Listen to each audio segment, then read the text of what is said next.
Calvary Chapel.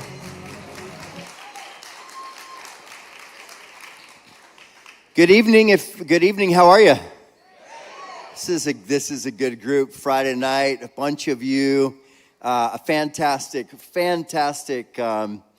turnout. Glad to see your faces. You guys always make us so proud.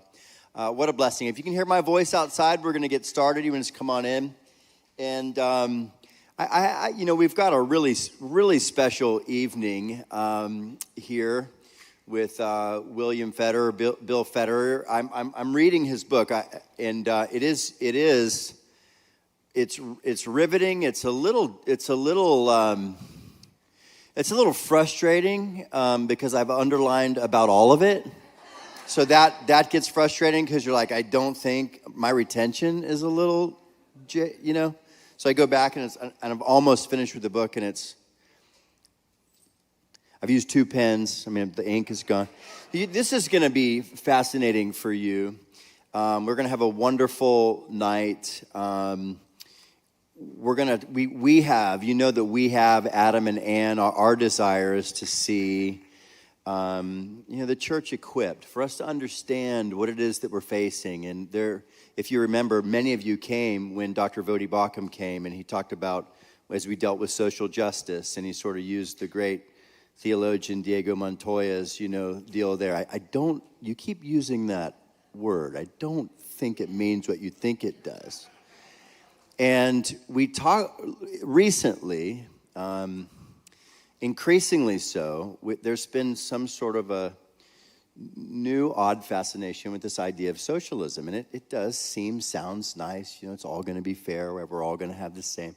And but we're gonna take a really beautiful dive back, and you may find it a bit of a surprise that it doesn't really have its origin in Marx. This idea goes a lot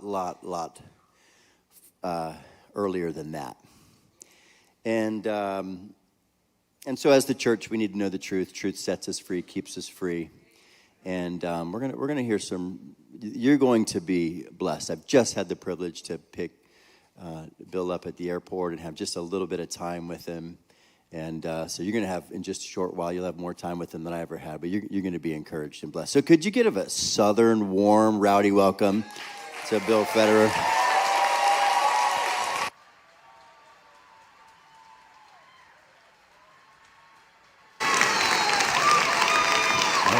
Thank you. God bless you. It is a tremendous honor to be with you. And before I get started, I want you to know how much I respect Pastor Frank and Sean and the tremendous. Join me in thanking the Lord for such tremendous pastors right here at Calvary Chapel, Chattanooga. So I write history books and try to get some sense out of them. There is a great quote from Arthur Schlesinger Jr. He was the Pulitzer Prize-winning historian on John F. Kennedy's staff, and he said, "History is to the nation what memory is to the individual." Have you ever met an individual who has lost their memory? Maybe they have Alzheimer's. It's sort of sad. My mother-in-law had Alzheimer's. She couldn't recognize me. We sort of have national Alzheimer's. Here we are, the freest country that planet Earth has ever seen, and we forgot who we are, we forgot how we got here, and we're letting our freedoms getting taken away. And so sometimes when I share stories from history, it's like people get a little flicker in their eye, like, oh, that's who we are as America. That's right. And so we get to recognize it. So tonight, hopefully, as I share history, it'll let us realize how unique what we have is and how it all goes back to the Bible, and it is worth hanging on to. So with that, I have the book. I have a website, AmericanMinute.com. I send out a free daily history email called American Minute. And so there's the cover of my book. And it goes back to Plato. Socialism, the real history from Plato to the present. Plato lived 380 BC in Athens. And he writes in passing of an island called Atlantis. And he considers it the ideal structured society. Sort of a legendary island. People aren't really sure if it existed or not, but Plato thought that it did. And he thought it was the perfect structured society, very organized, and it sank in the ocean. And now, they don't know if it was real or not, but there is an island in the Mediterranean that used to be a volcano, and it blew up and would have sent a tsunami all across the Mediterranean. And all that's left is the little volcanic rim, and it's called Santorini. And I went there in college. I studied in Europe, and it's really cool, but all that's left is the rim of a volcano. Well, Plato considered Atlantis the ideal structured society, and Plato considered democracy an unstructured society. Demos means people, cracy means rule, and a democracy, the people rule. And the chief characteristic of a democracy is tolerance. Everyone tolerates each other. It's wonderful. He says that the state is like a bazaar at which you can buy anything, like a piece of embroidery with the greatest variety of human natures. Such is democracy, a pleasing, lawless, various sort of government. A charming form of government full of variety and disorder. And then he says that the manner of life is that of Democrats. Now he's describing a democracy. Every man does what is right in his own eyes. And then they begin to tolerate disrespect in the home. The father gets accustomed to descend to the level of his son and fear them, and the son having no shame or fear of his parents. And then they tolerate disrespect in classrooms. The teacher fears and flatters his students. The students despise their masters and tutors. And then they begin to, it says, the citizens vote to take money from the city treasury and spread the wealth around. So it's a democracy, and there's a pile of money sitting there. Well, let's just vote and spread it around.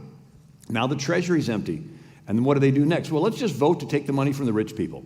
And so their leaders deprive the rich of their estates and distribute them among the people. And then there's a shortage, and then they begin to bicker. And then it says the young man passes into freedom and libertinism of useless and unnecessary pleasures. Now they're tolerating this sexual immorality. There is no conceivable folly or crime, not accepting incest or any other unnatural union. Yes, that's what Plato's talking about. He has parted company with all shame. So we see this tolerance is great, and then they tolerate people that are a little bit off, then they tolerate people that are a lot off, and now it's beginning to turn into lawlessness. And now, it is interesting that Plato describes Athens, and somebody studied Athens. It was an Oxford anthropologist named J.D. Unwin, and he wrote a book in 1934 called Sex and Culture. And he studied Athens as well as 80 major civilizations over 5,000 years. And he found out that loosening of sexual restraints always precedes the decline of a civilization. Sexual promiscuity always precedes the decline of a civilization. He says that civilizations go through 4 stages. The first is a stage of pain and poverty. They go through war, they go through famine. And then they come out of that and they begin to work and get productive. And then they end up becoming protective and patriotic, and they begin to grow. Finally, they become prosperous. And then they want to enjoy their prosperity, and they become pleasure-focused, promiscuous, indulgent, undisciplined, laws weaken, and they get conquered by the next rising civilization. So it's very similar to an athlete. When he's young, he's very disciplined and focused and watches his diet, does the push-ups. He wants that prize of the championship. And then finally he gets it, and he is the champ for a couple seasons. And then he begins to get a little lazy, doesn't exercise as much, maybe eats some fatty food. And in his mind, he still thinks he's the tough guy. And he gets challenged into the ring of competition, and he gets the tar knocked out of him because in reality, he's a couch potato. So we see this trend applied from not just an athlete, but to a nation. And J.D. Unwin, he's not a Christian, he's an Oxford anthropologist, 1934. He called it a sexual marketplace. He says if women as a whole say nothing happens unless there's a commitment, the guys say, well, whatever it takes, and they make the commitment, and then they go out and be productive to provide for their wife. And then little kids appear, and the guy has a new emotion. It's called protective. And when all the guys in the country are productive and protective, rising water floats all boats. The whole country becomes productive, protective, patriotic. They're expansionistic, creative, innovative. But when the women as a whole say there does not need to be a commitment, water seeks its own level. And you'll have some guys saying, hey, pleasure time, and they'll end up getting selfish. And their attention is on their own fulfillment, their own pleasure. And when enough of the guys in the country do this, there's fewer kids being born to fill the ranks of the military, and the country gets weakened, and they get conquered by the next rising civilization. And J.D. Unwin said it's irreversible. He says once it starts going down this path, that human nature is on their side, because human nature wants this pleasure. They want the unrestrained. And John Adams writes to Thomas Jefferson, have you ever found in history one single example of a nation thoroughly corrupted that was afterwards restored to virtue? And without virtue, there can be no political liberty. Will you tell me how to prevent luxury from producing effeminacy, intoxication, extravagance, vice, folly? No effort in favor of virtue is lost. Harry S. Truman worded it this way: without a firm moral foundation, freedom degenerates quickly into selfishness and anarchy. So Plato says that they tolerate each other, it's great. Then they tolerate people that are a little bit off. Then they tolerate people that are a lot off till it turns into lawlessness and chaos, and there's random violence in the streets and smashing windows and stores being looted, and nobody does anything about it. And they begin to panic, and they begin to say, can't someone come along and fix this mess? And that's when some governor comes along and he says, I can fix it. I just need some emergency powers. And Plato says that at first, this tyrant appears full of smiles. It says, last of all comes the tyrant. When he first appears above ground, he is a protector. He's full of smiles. He's like, I want to help you, but I got to take away some of your freedoms in the process. And when he accumulates enough of people's power and freedom, it says, if any are suspected of resistance to his authority, he will have a good pretext for destroying them. And then finally, the protector standing up in the chariot of state with the reins in his hand, a tyrant absolute. And he even has a mob entirely at his disposal. He is not restrained from shedding of blood. So he has the mob destroy his political opponents. And so Plato, he said that democracy is doomed to fail because it's based on the people having virtue. And if you give people a choice of giving up their virtue or giving up their life, they'll always give up their virtue to save their life. So it's just a matter of time till this satellite crashes down to earth. Now, ancient Israel's experiment of ruling themselves without a king, that first 400 years when they came out of Egypt, their experiment lasted a little longer because they had a big magnet in the sky called God. So you were virtuous because you were accountable to God. Athens did not have that. By Plato's time, Athens had a bunch of fickle deities that nobody believed in anyway. And so he says, it's just, matter of fact, Plato said, if someone was born that truly had virtue, the world would crucify him. He writes this, if a truly just man lived, let him die as he lived. I might add that the just man will be scourged, racked, bound, and will at last be crucified. He writes that in 380 BC. So, Plato says the best, since democracy is doomed to fail, the best you can hope for is a nice tyrant. Call him a philosopher king. And he's going to bring structure and order. And so he is the head of gold, and his administrator, deep state class are the arms and chest of silver. They are the ruling class. And they're going to institute structure on everybody else, who are the abdomen of iron and bronze, the ruled class. So socialism goes back to Plato. It's a socially structured society of a ruling class and a ruled class. Now, the ruling class, they are above the law. They're politically connected, and they're supported by the commoners. They can do things like getting their hair styled when nobody else can. So, now the ruled class. Yes, everyone is provided for, but no one owns any property. There are no families. The government decides who gets to have children, and then the government takes the children away from the parents, brings them into government schools where they're socialized, where they're indoctrinated to give up their own values and just learn how to serve the state and obey the state and serve the ruling class. So Plato explained that when the true philosopher kings are born in a state, they will set in order their own city. They will take possession of the children who will be unaffected by the habits of their parents. These they will train in their own habits and laws. So could you imagine the government taking the kids away from the parents and indoctrinating? Matter of fact, Plato says these kids will be taught lies. He said that. He says, he called them noble lies. He says, we want one single grand lie, which will be believed by everybody. So that's Plato. That's the origin of socialism and his island of Atlantis. Now, that inspired, 2,000 years later, Sir Thomas More, and he writes Island of Utopia. Around 20 years after Columbus discovers America, there's new lands. And so these scholars in Europe are saying, hey, we'll get a chance to set up new societies in these new lands. So the island of Utopia, the word utopia means nowhere. And it's supposedly a fictitious island in the off the coast of South America, discovered by Amerigo Vespucci. It does not exist. It was just made up by him. And it's written as a Greek dialogue where they would do two people talking to each other. And so in the island of Utopia, Sir Thomas More, the dialogue is with a traveler named Hyphlodeus, which means peddler of nonsense.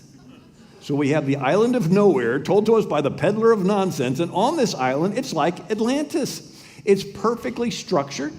There is the upper class rulers and the lower class commoners, and there's free health care.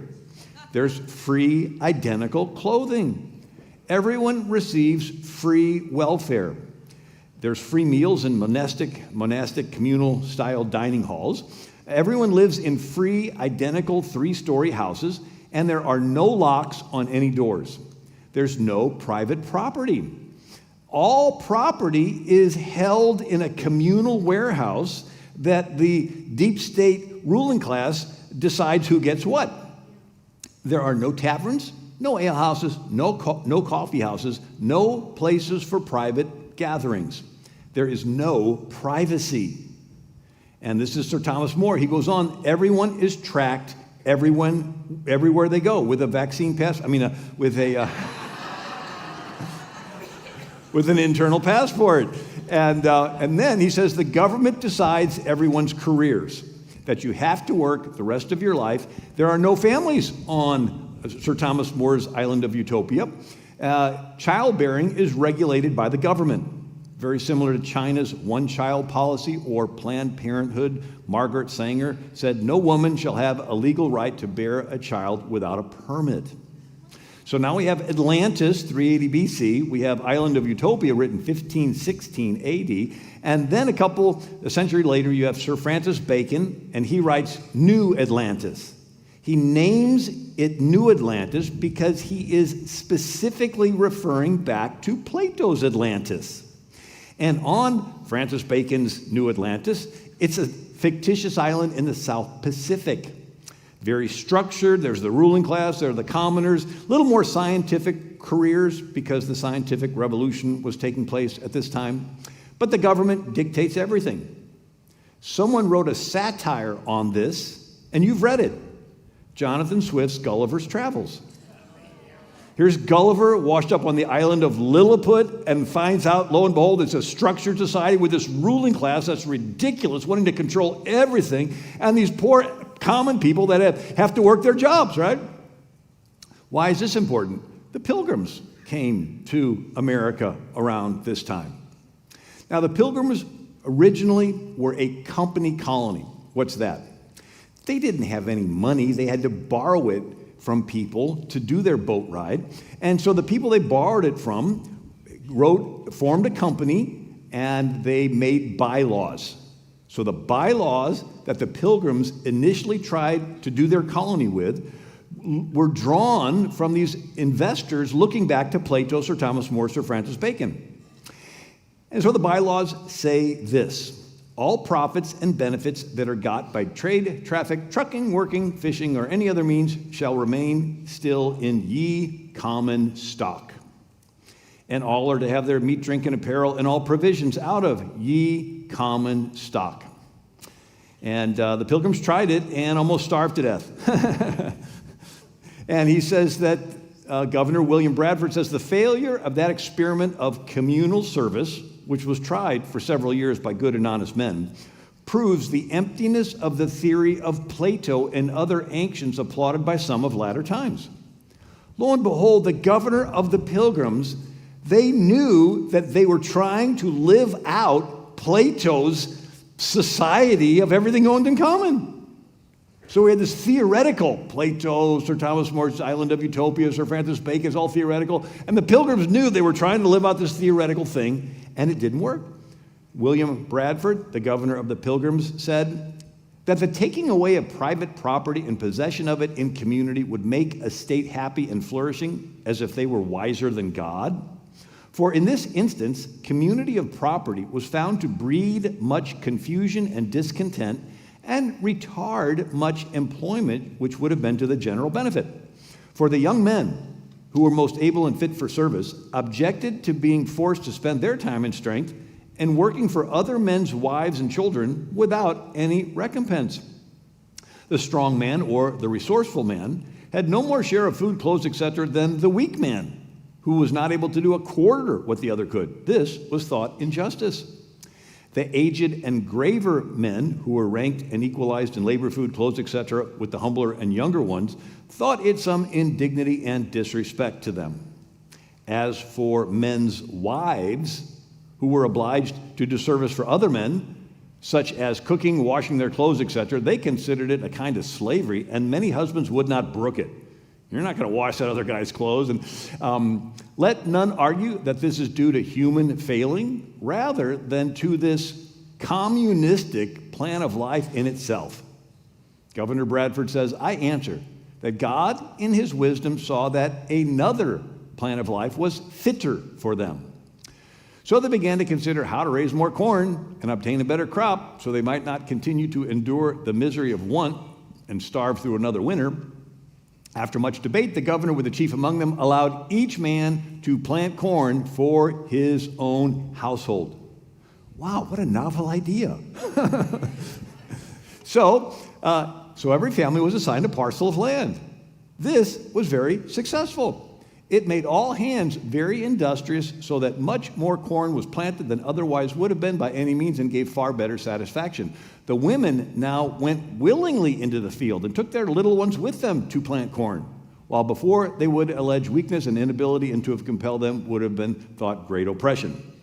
So we have all this theoretical Plato, More, and Bacon. The Pilgrims tried. They almost starved to death. They scrap it, and they give everybody their own plot of land, and it works. Now, socialism keeps coming back. Why? You know, what if older fish could tell younger fish to stay away from shiny things dangling in the water? Like a hook? But they can't. So every new generation of little fish sees that shiny thing, and they're attracted to it.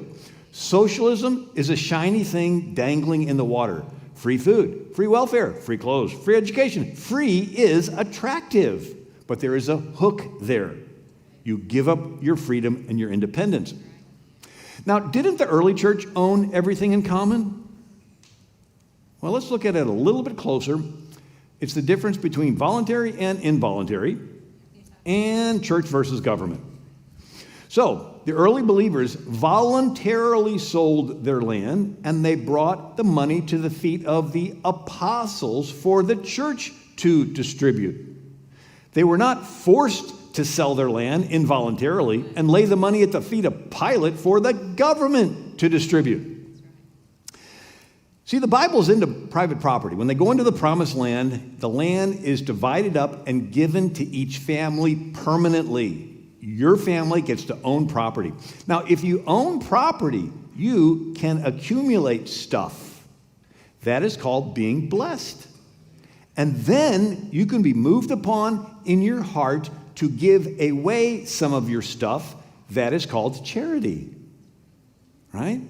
So God is entrusting you with material things so that you can demonstrate the spiritual quality of love in a physical way, right? And now, Lenin said socialism is a transition phase to communism. And Karl Marx says communism can be summed up in one sentence: abolition of private property. So if you do not own any property, how can you give any away? How can you be charitable? What are you going to do? Steal from somebody and give it away? Now you're a thief because you stole? No. God gives you things, and then you're entrusted with that, and Jesus says, whatever you do to the least of these, my brethren, you've done unto me. There's a socialist skit that they put on. If that's not the exact word for it, but you may have seen the YouTube, where they have everybody line up at a starting line, and then they say, if you're from a family with a mom and dad, take 2 steps forward. And if you have a cell phone, take another step forward. And if you went through high school and went through college, and then of course the kids that are on the starting line, they're like, this isn't fair. One of the things they leave out is, what is the finish line? Is the finish line how much stuff you can accumulate before you die and leave it all behind? Or is the finish line standing before God and Him saying, I was sick and you visited me. I was naked and you clothed me. I was in prison and you came. In other words, whatever you do to the least of these, my brethren, you've done unto me. That's the finish line.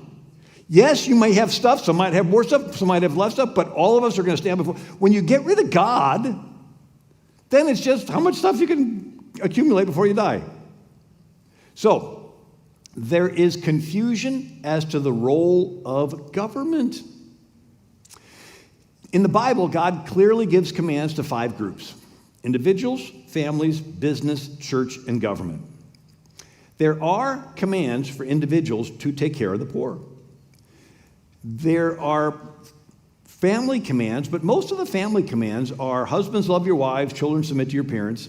There is a command that says take care of your family or you're worse than an infidel, but it's not the stranger, it's just your family. Then business commands. Those are do an honest day's work and don't hold back wages. There are some where you would leave the gleanings of your field for a poor person to pick through, right? There definitely are commands for the church to take care of the poor. And immediately the church started taking care of the orphans and the widows, and they fed them. And through history, churches have started hospitals, and they've started schools and medical clinics, and they've done all these social programs. Did you know there is no command for the government to take care of the poor? The command to the government is the shortest: protect the innocent, punish the guilty. There's no command for the government to be involved in health care. There's no command for the government to be involved in education. What's happened is the government has usurped the church's role, and we've let them. And James Madison said, charity is no part of the legislative duty of the government. And then Davy Crockett, he was a congressman, died in the Alamo, and there was a lady who was very helpful in Washington, D.C., and there was a fire and her house burned, and so Congress was going to vote to take money from the federal treasury to help this woman out. And Davy Crockett stands up and he says, look, I'll give my week's salary, and if all of us give our week's salary, she can be taken care of, but it's not the government's job. He says this: Congress has not the power to appropriate this money as an act of charity. Every member on this floor knows it.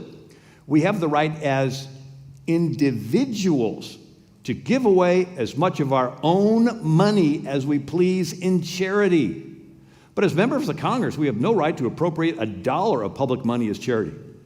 In other words, that person needs something. I'm going to go take it away from you and give it to him. This person had no say in it, and I just stole it from them, and I'm giving it out. And it's not charity to give away something that belongs to somebody else. Calvin Coolidge said this: it does not follow that because something ought to be done, the national government ought to do it. Well, we need to take care of the poor. Yes, we do, but it's not the government's job.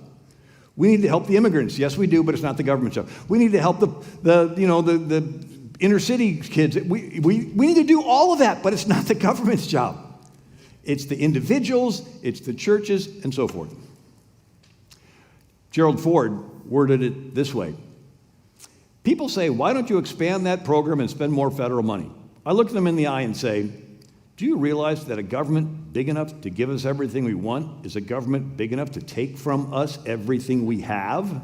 Yes.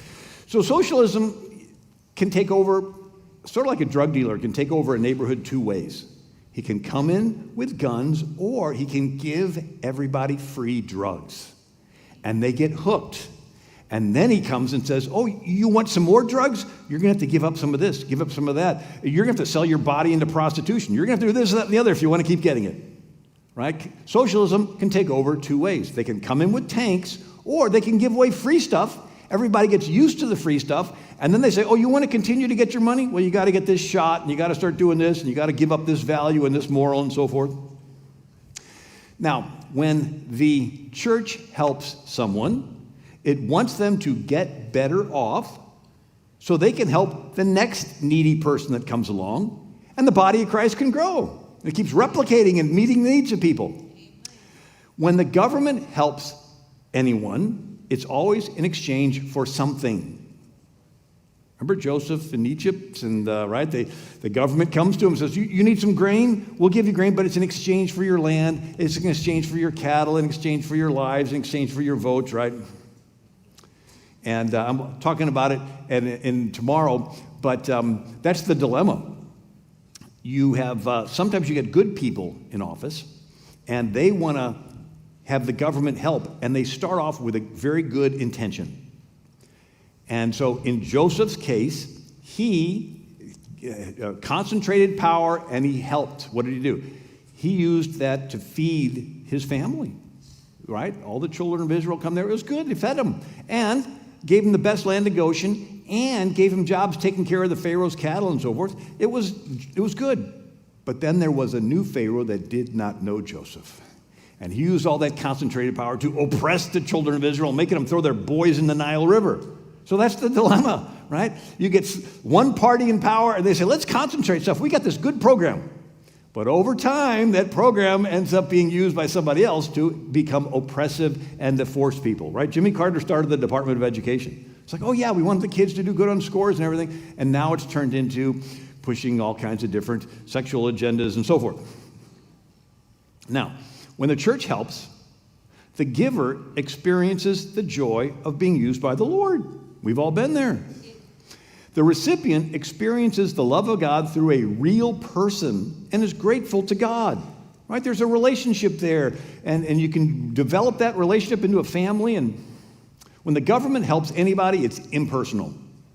You don't know who gave the money to you. And by the way, instead of the recipient being grateful, they end up viewing it as a debt that is owed to them. And they become irate if it is delayed or discontinued. And then over time, the recipient loses self-esteem. They see other people working and being successful, and they know that they're taking it, and they sort of feel they have a little negative feeling about themselves, and they want to channel that negative feeling somewhere. They channel it toward the very government that is giving them the free stuff. They end up resenting the very government that is helping them. So the Pilgrims.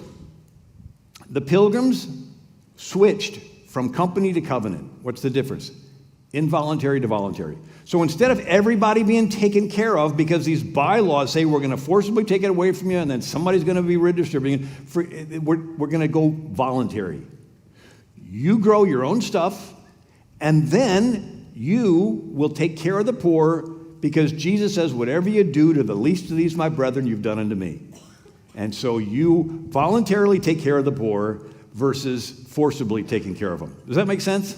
Yeah. So voluntary versus involuntary is sort of a big thing with God. Yeah. And I talk about it different ways, but I mean, you think of it, here's God. He exists for eternity. He makes everything. Everything obeys him. You know, I was looking at the Hubble telescope YouTube videos, and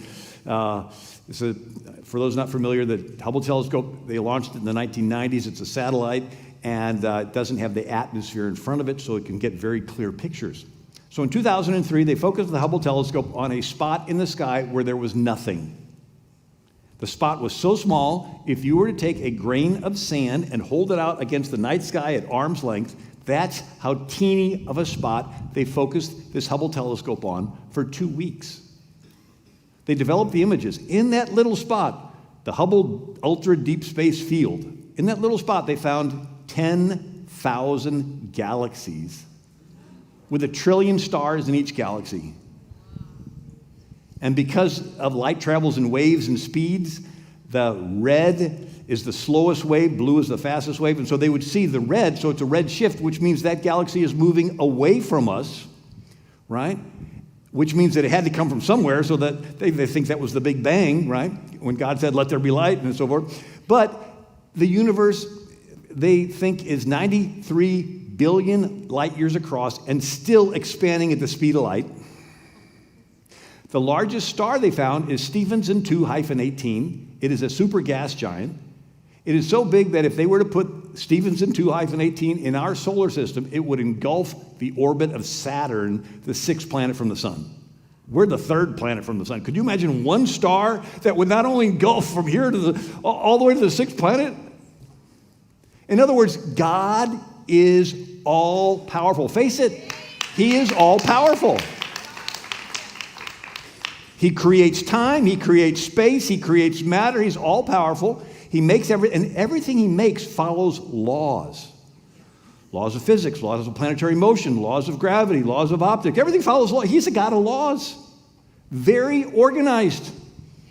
Sort of like with computers, you have machine language, which is just, 0 and 1, like a magnetic on and off. And then it has, the DOS code, and then the Apple Windows programs, and then the apps and everything. It all builds. But every single layer has to follow exact codes or the program doesn't work.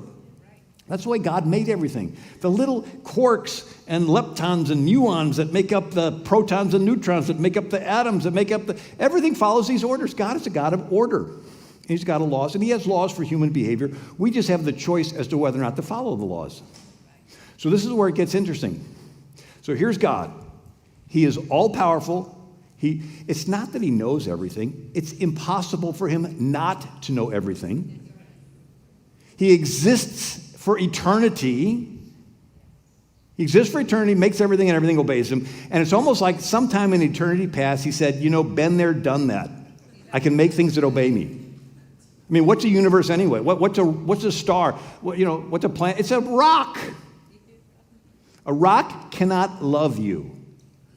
So we're made in God's image. What's like the most important thing in your life? Well, among other things, it's loving and being loved. You don't have somebody dying and saying, I wish I would have spent more time at the office, just one more. No, you're like, tell my wife I love her, tell my kids I love them. And if we're made in God's image and love is really important to us, maybe it's really important to God. We're made in his image. But love, by definition, must be voluntary. Now, God doesn't need our love. He's not incomplete in any way, waiting for us. No, he is completely complete. Sort of like a parent. They do not need the love of their children, but they want it. Yes. God doesn't need our love, but he wants it. He exists for eternity. Everything obeys him. And at some point, he says, I would like someone in my image that could love me. And the more you love someone, the more you want that someone to love you back. God loves you infinitely. He has an infinite desire for you to love him back. But love, by definition, must be voluntary. The moment he would force you to love him, he would know he's forcing you to love him, and he would know that your response is not a pure love response because he forced you to love him. And so he created this thing we call reality, and he hides himself behind creation. Because if he ever revealed himself, he is so incomprehensibly awesome that every atom in your body would fall flat in front of him and worship him. And he wouldn't know if you're worshiping him because you love him or because he's just so totally awesome. I liken it to a billionaire that has a son who goes to college. And he drives up to campus in a Lamborghini, Maserati. He's got gold rings on, fancy clothes. He's going to have every girl on campus wanting to meet him. But if he lays all that aside, drives up in an old clunker, he's got holes in his jeans, the uppity girls won't pay attention to him, but he finds some girl they like to study in the library together. Right? They get an ice cream cone together. They fall in love. They get engaged. And then he says, I want to take you back to meet my dad. And you're like driving up to this castle mansion, and this girl's like, whoa, you didn't tell me about that. He knows that she loves him for him, not because of all of his stuff. So here's Jesus, lays all of his glory behind, comes to earth humble as a man. So the only ones that love him are the ones that love him for him, right? And are willing to take heat for loving him. And God knew that we would sin and blow it, and so Jesus paid for our sins by dying on the cross. So we come to him not based on us being good enough, but based on the fact that he was good enough to die to pay for all of our sins. But the voluntary versus involuntary. So God had Moses in the wilderness saying, whoever wants to help build this tabernacle, if you're moved upon in your heart to bring stuff, bring it. And so people would bring their gold and their purple cloth and everything. And it was built through voluntary offerings. When David gets the leaders of Israel together and he says, we're going to build this temple, my son is, Solomon, but I'm going to give 5,000 talents of gold. How much are you guys going to give? And they, give a bunch of gold too. But it's all voluntary. God wants to build, Psalms 110 says, thy people shall be willing in the day of his power. So it's not forcing us, it's us willingly following the Lord. Does that make sense? Yes. I got way off track, so hopefully I'll finish my stuff. But so voluntary versus involuntary. So let's look at the Pilgrims. They had a covenant form of government. Covenant is you're caring for each other because you're doing it as unto the Lord, and you get rights from God. So you get rights from God, you're accountable to God. The Pilgrims were so into that first 400 years when Israel came out of Egypt, called the Hebrew Republic, they taught Hebrew at Yale and Harvard. And so all power is somewhere on this line of total government on one side, no government on the other. Total government, you get a king who rules with fear. You do what he says or he kills you. The no government side would be anarchy, unless each person is taught the law. I liken it to, imagine if you could download a behavioral app on your iPhone. You got a GPS, tells you where to turn left, 50 yards ahead. Imagine a behavioral app that tells you, don't steal. I see you looking at that thing on the table. Don't steal it. I can monitor your heart rate. You're about to lose your temper at this person. Don't lose your temper, right? Imagine a behavioral app. And the Levites were the computer geeks that helped you to download the app. So everybody's downloaded this app called the law. But the big question is, why would you follow it? What would motivate you to follow an internal moral? Israel had the key ingredient. There is a God who is watching everyone. He wants you to be fair. He's going to hold you accountable in the future. So you're about to steal. There are no policemen around. You know you can get away with it. And then you think, God is watching me. He wants me to be fair. He is going to hold me accountable in the future. Maybe I should hesitate stealing. And it creates something in your head called a conscience. Think of it. If everybody in the country really believed this, you could maintain complete order with no police. Women could go anywhere without fear, right? And so God knew the Jews would break the law, and rather than them walk around with a guilty conscience, once a year they had the Day of Atonement. They'd lay their hand on the sacrifice, confess the sins of the nation over it, and then bring the blood into the Holy of Holies, and everybody's sins for the past year are forgiven. You start off the new year with a clean slate. And this is pointing toward Jesus. He is our atonement. He died on the cross and paid for all of our sins once, and then he sat down at the right hand of the Father. Ronald Reagan said, without God, there's no virtue, because there's no prompting of the conscience. If there's no God, laws are just made up by a bunch of old men. Why follow them? Some will out of habit. Others are going to say, there's no God. I'm going to start giving into my selfish side, like Plato says, right? People give up their virtue, and they'll start robbing and stealing and smashing windows and setting buildings on fire. It's going to turn into lawless chaos, and then they're all going to say, we need some governor to come along and fix this mess. And he'll come along saying, okay, I'll fix it, but I just need some emergency powers. What happened with ancient Israel? Their system worked as long as the priest taught it. And the high priest was Eli. He wasn't even teaching it to his own sons. His own sons are sleeping with women in the very tent where the Ark of the Covenant is. And then you got a story of a Levite with a graven image in the house of a guy named Micah. And you read the story and say, what's this Levite doing with a graven image? Isn't it one of the commandments? You're not supposed to have them. Shows that the Levites, they weren't following the law. And then there's a terrible story of a Levite with a concubine. The law says the Levite's to marry a virgin of his own tribe. Here he is, the woman he's not even married to. He's not following the law. And that poor concubine is raped by sodomites, and then she dies. Sort of sounds like sexual promiscuity always precedes the destruction and decline of any civilization. And it even is in the Bible, Judges. Every man did that which was right in their own eyes. It's the same thing that Plato said about 400 years later. And so in ancient Israel, it turned into an unstructured mess.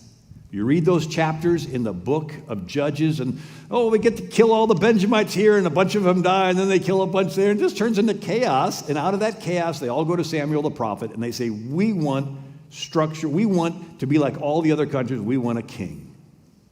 And Samuel cries, and the Lord tells him, they have not rejected thee, but they have rejected me, that I should not reign over them.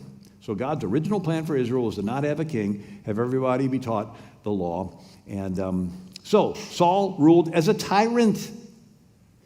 There's a story of him pouting that his son Jonathan was friends with David. And Saul goes to his soldiers and says, none of you soldiers care about me. And one guy, Doeg the Edomite, says, King, I care. I saw David go to this town called Nob. The priest there gave him some bread. They gave him the sword of Goliath that was stored there. Saul says, bring those priests to me. They show up. He turns to his soldier, says, kill them. The soldiers hesitate. Doeg the Edomite goes out there and kills them all. What just happened? The soldiers had been operating under the old system where every person is accountable to God to follow the law. And the law says you need 2 or more witnesses before you condemn somebody to death. There's only one witness, Doeg. So the soldiers are still hesitating. They still have a conscience. Doeg says, King, I'm going to surrender my conscience to you. You tell me to kill, I'll kill. Tell me to kill with the baby in the womb, I'll kill it. Tell me there's no more male and female, fine. Whatever, I'm just a bunch of, when you blow your trumpets, I'll bow to your statue. Right? I'm just a bunch of mush. Whenever the government comes along, it wants to insert itself between you and God, right? And so far we've looked at Plato, and then we looked at the island of Utopia. We looked at Francis Bacon's New Atlantis. We looked at the Pilgrims trying to live without live under this company, and they scrapped it. They gave everybody their own plot of land, and the Pilgrims got their idea from ancient Israel. So now we're going to look at the next major installment in socialism, and it's the French Revolution. So we have a revolution, and France helped us. Do you know what France got in return for helping us with our revolution? Nothing but debt, lots of debt. And then their crops failed for a couple of years. And the people said, if we can just chop off King Louis XVI and his wife, Queen Marie Antoinette's heads, then all of our problems will be solved. And so they chop off their heads. It doesn't get any better, so they chop off the heads of all the royalty. Doesn't get any better, so they chop off the heads of all the wealthy. You have money, we don't, you're selfish. And then they chop off the heads of the businessmen and farmers. You got food and supplies, we don't, you're selfish. Then they chop off the heads of the hoarders. You got extra food, we don't have enough, you're selfish. Then they chop off the heads of the clergy because they're speaking out against all the head chopping off stuff. And then they chop off the heads of the former revolutionaries, the ones who used to chop off heads but got tired of it. 30,000 people had their heads chopped off in Paris, France. Do you know what the motto of the French Revolution was? Liberté, égalité, fraternité, right? Liberty, equality, fraternity. Fraternity is their word for socialism. The fraternity, the group, the club, the collective, the mob, right? This group. And equality can be understood two ways. In America, it's equal treatment before the law. In France, it was everyone having an equal amount of stuff, right? Like that little demonstration where they take 2 steps forward, right? And then, oh, the best, we got to make sure everybody has the same equal amount of stuff. And if the state, the mob, the fraternity, thinks you have too much stuff, it can use the power of the state to take away your stuff, redistribute it, and even kill you. So at the time the French Revolution was going on, the president of Yale was Timothy Dwight. And he writes this: about the year 1728, Voltaire, so celebrated for his wit and his hatred of Christianity, formed a systematical design to destroy Christianity and to introduce in its stead a general diffusion of irreligion and atheism. The being of God was denied and ridiculed. Possession of property was pronounced robbery. You got stuff, you must have stole it. Chastity, natural affection were declared to be nothing more than groundless prejudices.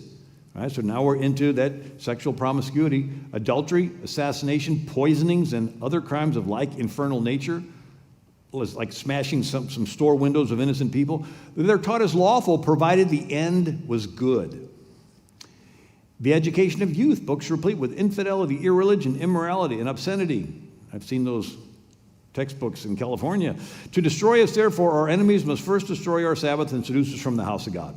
So we see this moral rot that turns into chaos in France. And so they call it the Reign of Terror. They tore down statues of good King Henry IV, who tried to patch up Protestants and Catholics. They dug up the grave of St. Genevieve. Who is she? In the 5th century, Attila the Hun is scourging Europe. And this young woman, Genevieve, got all of Paris to fast and pray, and Attila skips sacking Paris. She's considered the patron saint of Paris. During the French Revolution, they dug up St. Genevieve's bones and trashed them. Why would they want to destroy history? It's a concept called deconstruction, and every conquering country does it. It's where you portray the founders of the country negatively so people emotionally detach from them. Then you get them into a neutral position where they're open-minded. Then you give them your pitch and portray positively where you want them to go, right? And so it's a sales technique. If I was a toothpaste salesman, the first thing I do is I tell you negative things about the toothpaste you're currently using. You're still brushing with that old stuff. Haven't you read the article? It'll eat the enamel off your teeth. You're like, ooh, you're repulsed by it. Now I have you in a neutral position. You're open-minded. What are all the toothpastes out there? Then I give you my pitch for this brand new tartar-controlled breath freshener, enamel strengthening stuff, right? So that's what they do. They go into the classrooms and they tell the kids negative things about the founding fathers. They took land from Indians, sold people into slavery. They were chauvinists. Ooh, the students are repulsed by them. Now you got the kids in a neutral. They're open-minded. What are all the belief systems out there? Then you give them your pitch for LGBT or socialism or Sharia Islam or whatever. And it's like a gene replacement therapy for a culture. You take out the old DNA, you put in the new. And this happened in Europe. It went from a Judeo-Christian Europe with 1,000 years of Catholic cathedrals, Protestant Reformation, and Jewish neighborhoods. But then it went into a secular Europe with the French Revolution, free sex, anything goes, and now it's turning into a Sharia and a socialist Europe. But it's not just Western civilization. China had this. 3rd century BC, the Warring States period. Half a dozen Chinese kingdoms fighting it out. One wins, led by Qin Shi Huangdi. And Qin Shi Huangdi was being criticized for doing things differently than they had been done for centuries before. He got tired of being criticized, so he decided to destroy all records of how things were done before. And he burned tens of thousands of bamboo annal books and had them thrown into the fire. They wrote on strips of bamboo from top to bottom, and then they wove them together. And so his chancellor was Li Si, wrote in 213 BC. I, your servant, propose that all historians' records other than those of Quin's be burned. If anyone under heaven has copies of the classics of history, they shall deliver them to the governor for burning. Anyone who dares discuss the classics of history shall be publicly executed. Anyone who uses history to criticize the present shall have his family executed. And anyone who has failed to burn the books after 30 days of this announcement shall be sent to build the Great Wall. And this continued in China, and even Mao Zedong in the 1960s had a cultural revolution where he destroyed thousands of years of Chinese culture. They would even take anybody that was a doctor or a lawyer or teacher that was educated, and they would bring them before this mass of uneducated youth, and they would have them confess in their whiteness, confess the evils of the capitalist education system, and that they were partakers of the evil West by getting to become a doctor or a lawyer or a teacher. And they would cut them, and the more blood that these people had and the kids got on their clothes, they were more excited about being supporting of the Communist Party. And then they burned all the oldest Buddhist temple in China. They destroyed. The great gates of Beijing, they destroyed. All this ancient Chinese stuff they destroyed. Why? Because they wanted to erase the past so they could brainwash the young people into the new People's Republic of China. Matter of fact, I saw this just recently. This is Xi Jinping, head of China, ordering erasure of Genghis Khan from Chinese history. Now, for those not familiar, Genghis Khan is Mongolian, and he conquered China, and they ruled it for about a century, and then the Chinese kicked him out, so the Chinese considered it an embarrassment that a Mongolian ruled them. And so here, Paris was going to have an exhibition on Genghis Khan. Xi Jinping, head of China, calls Paris, pressures them to cancel it. And they're tearing down statues and monuments to Genghis Khan throughout China. So it's not just pulling down statues in America, they're pulling them down over there. They want to get rid of the past so that nobody has any clue, and then they can brainwash them. And Pol Pot did the same thing in Cambodia. He made 1975 the New Year Zero, and he killed anybody that wore glasses. He said if you wore glasses, you could read. If you read, you knew the history, and he wanted to get rid of the history. He killed a third of his country. And Sharia Islam does this. Whenever they come into a country, they destroy history.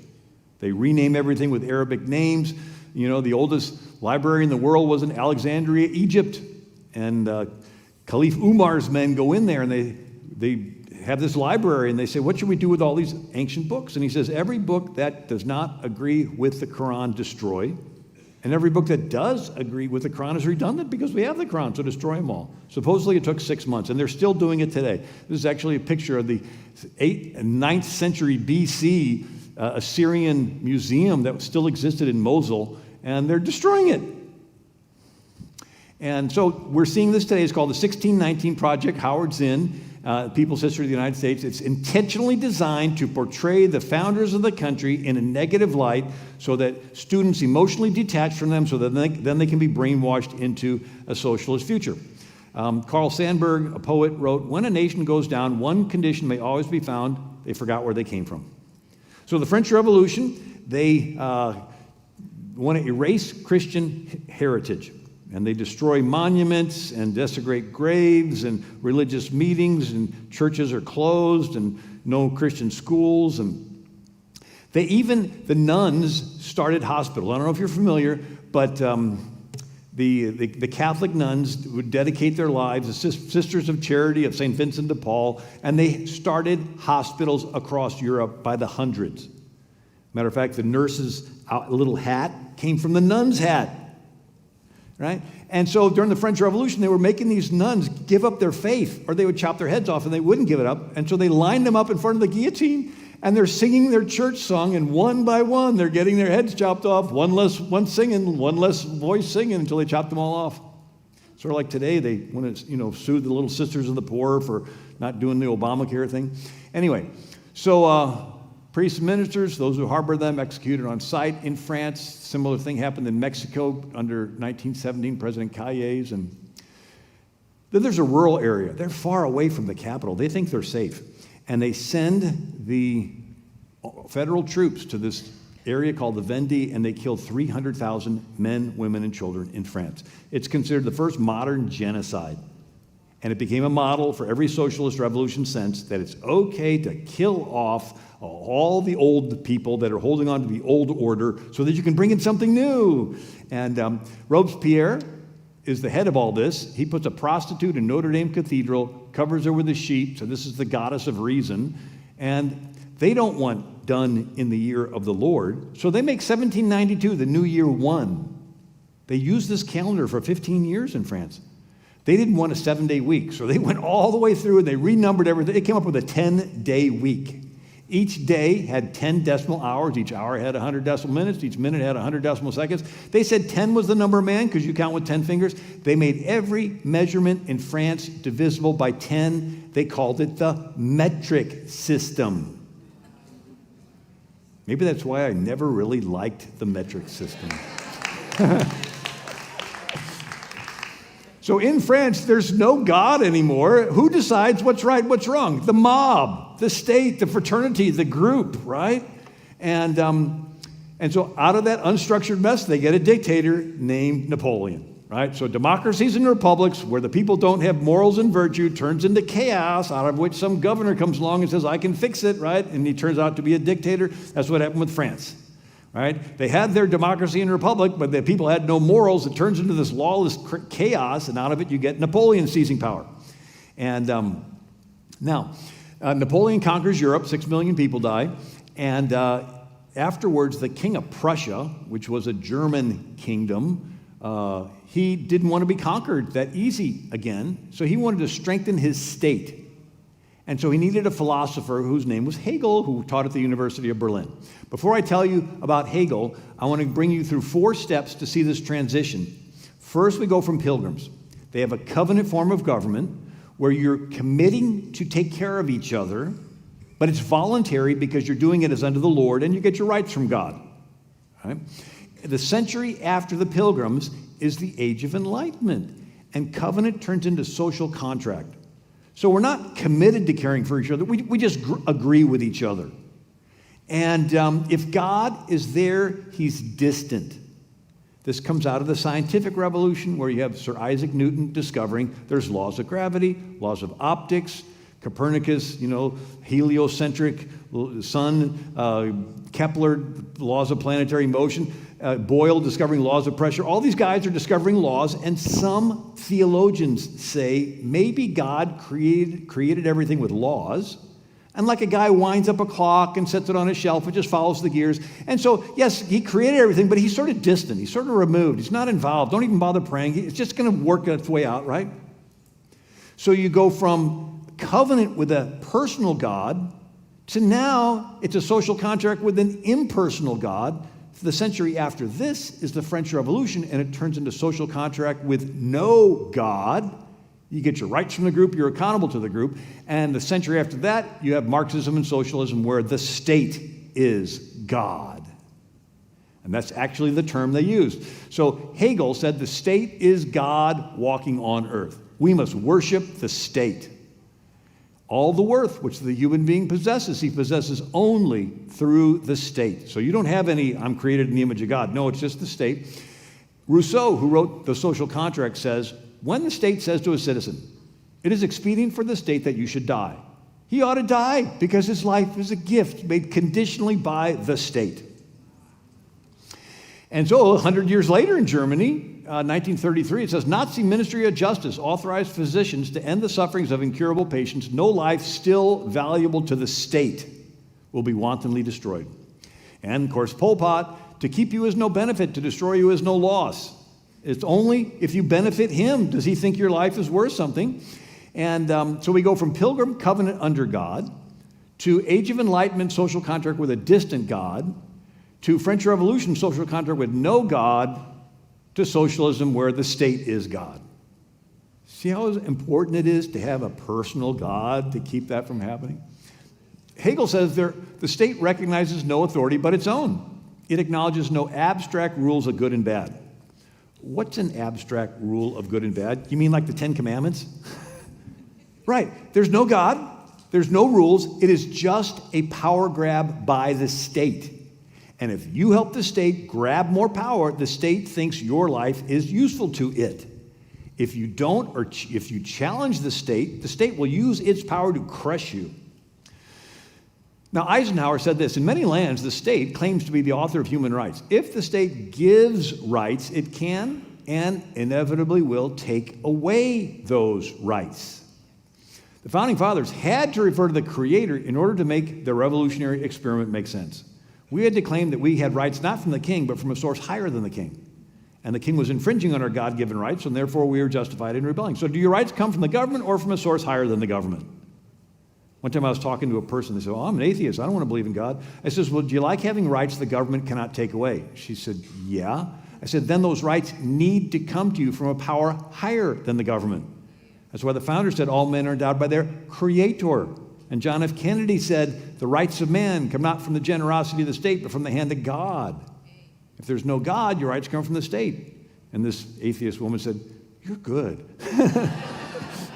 Anyway, so now we talked about the French Revolution. It had all kinds of good ideas, but without God, turns into lawless chaos. And then they get Napoleon that seizes power.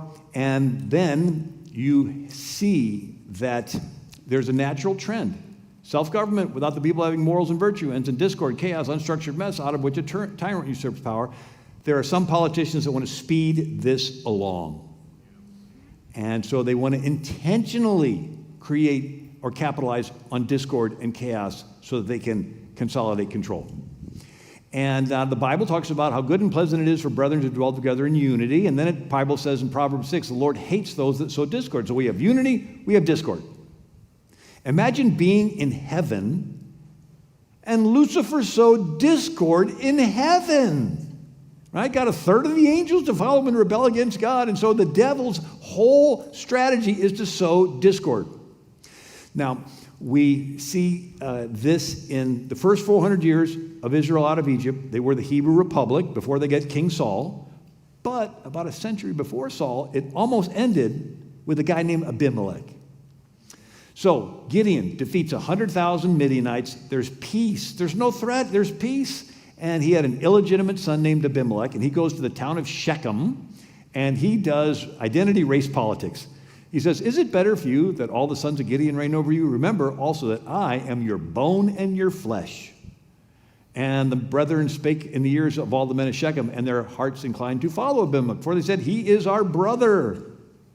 And so he gets them to go to the treasury, the temple, and Baal-berith, and take money to hire protesters and rioter, Antifa-type groups to commit violence and kill all of his half-brothers. And they gave him 70 pieces of silver out of the house of Baal-berith, wherewith Abimelech hired vain and worthless persons which followed him. And they went unto his father's house at Ophir and slew his brethren, and the men of Shechem made Abimelech king. So Israel's republic would have ended here had not somebody thrown a millstone over a wall and killed Abimelech. But he was sowing discord to get rid of this Hebrew republic. Now let's fast forward to 1500s. You have Machiavelli. Italy was a bunch of city-states, Venice, Genoa, Naples, Florence, Siena, and they always fought.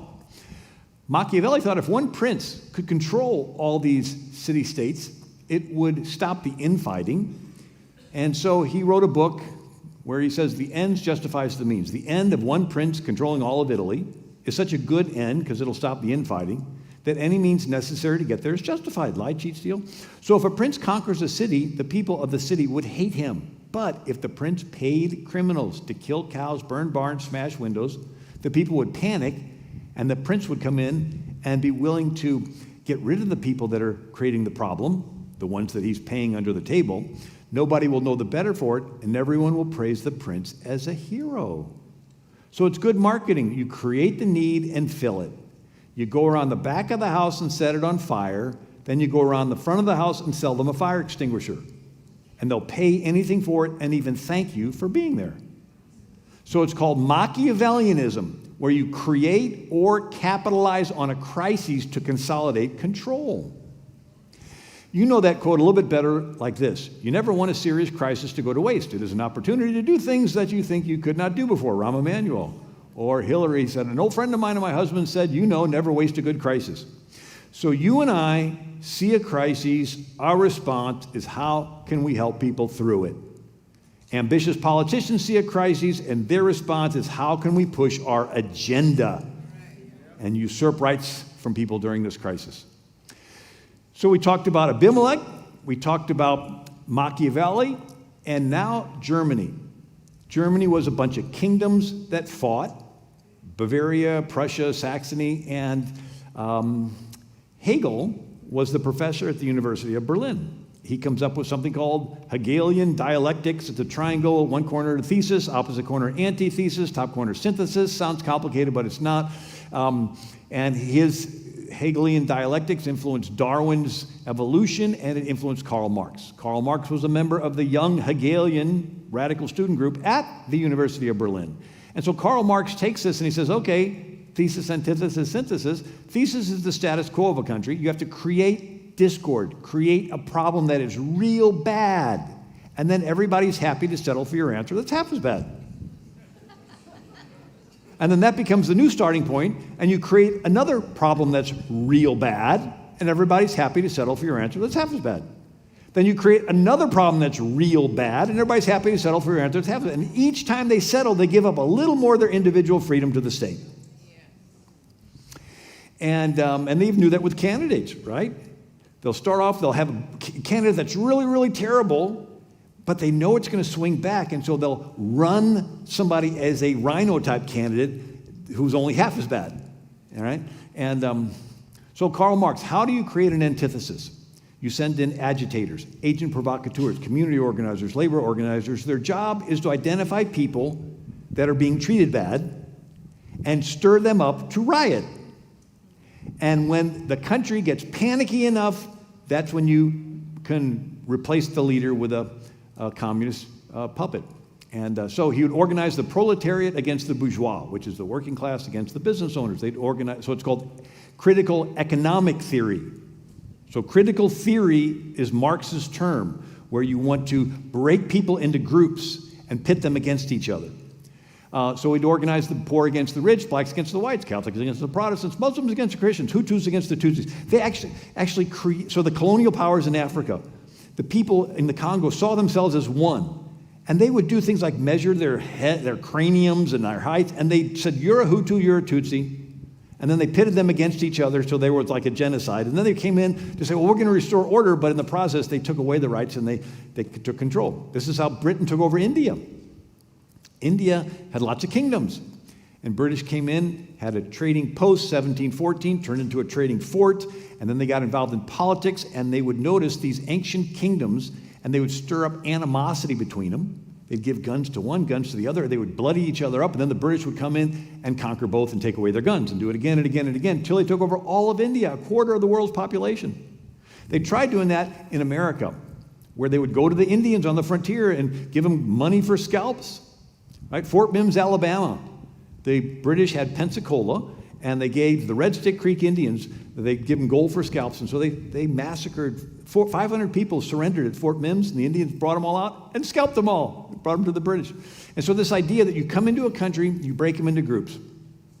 So how did this come to America? Well, originally, 1894, railroad company, Pullman Railroad Car Company in Chicago, and orders for railroad cars decline, and Eugene Debs comes over, and he finds people with a problem, with a grievance, and he stirs them up to riot.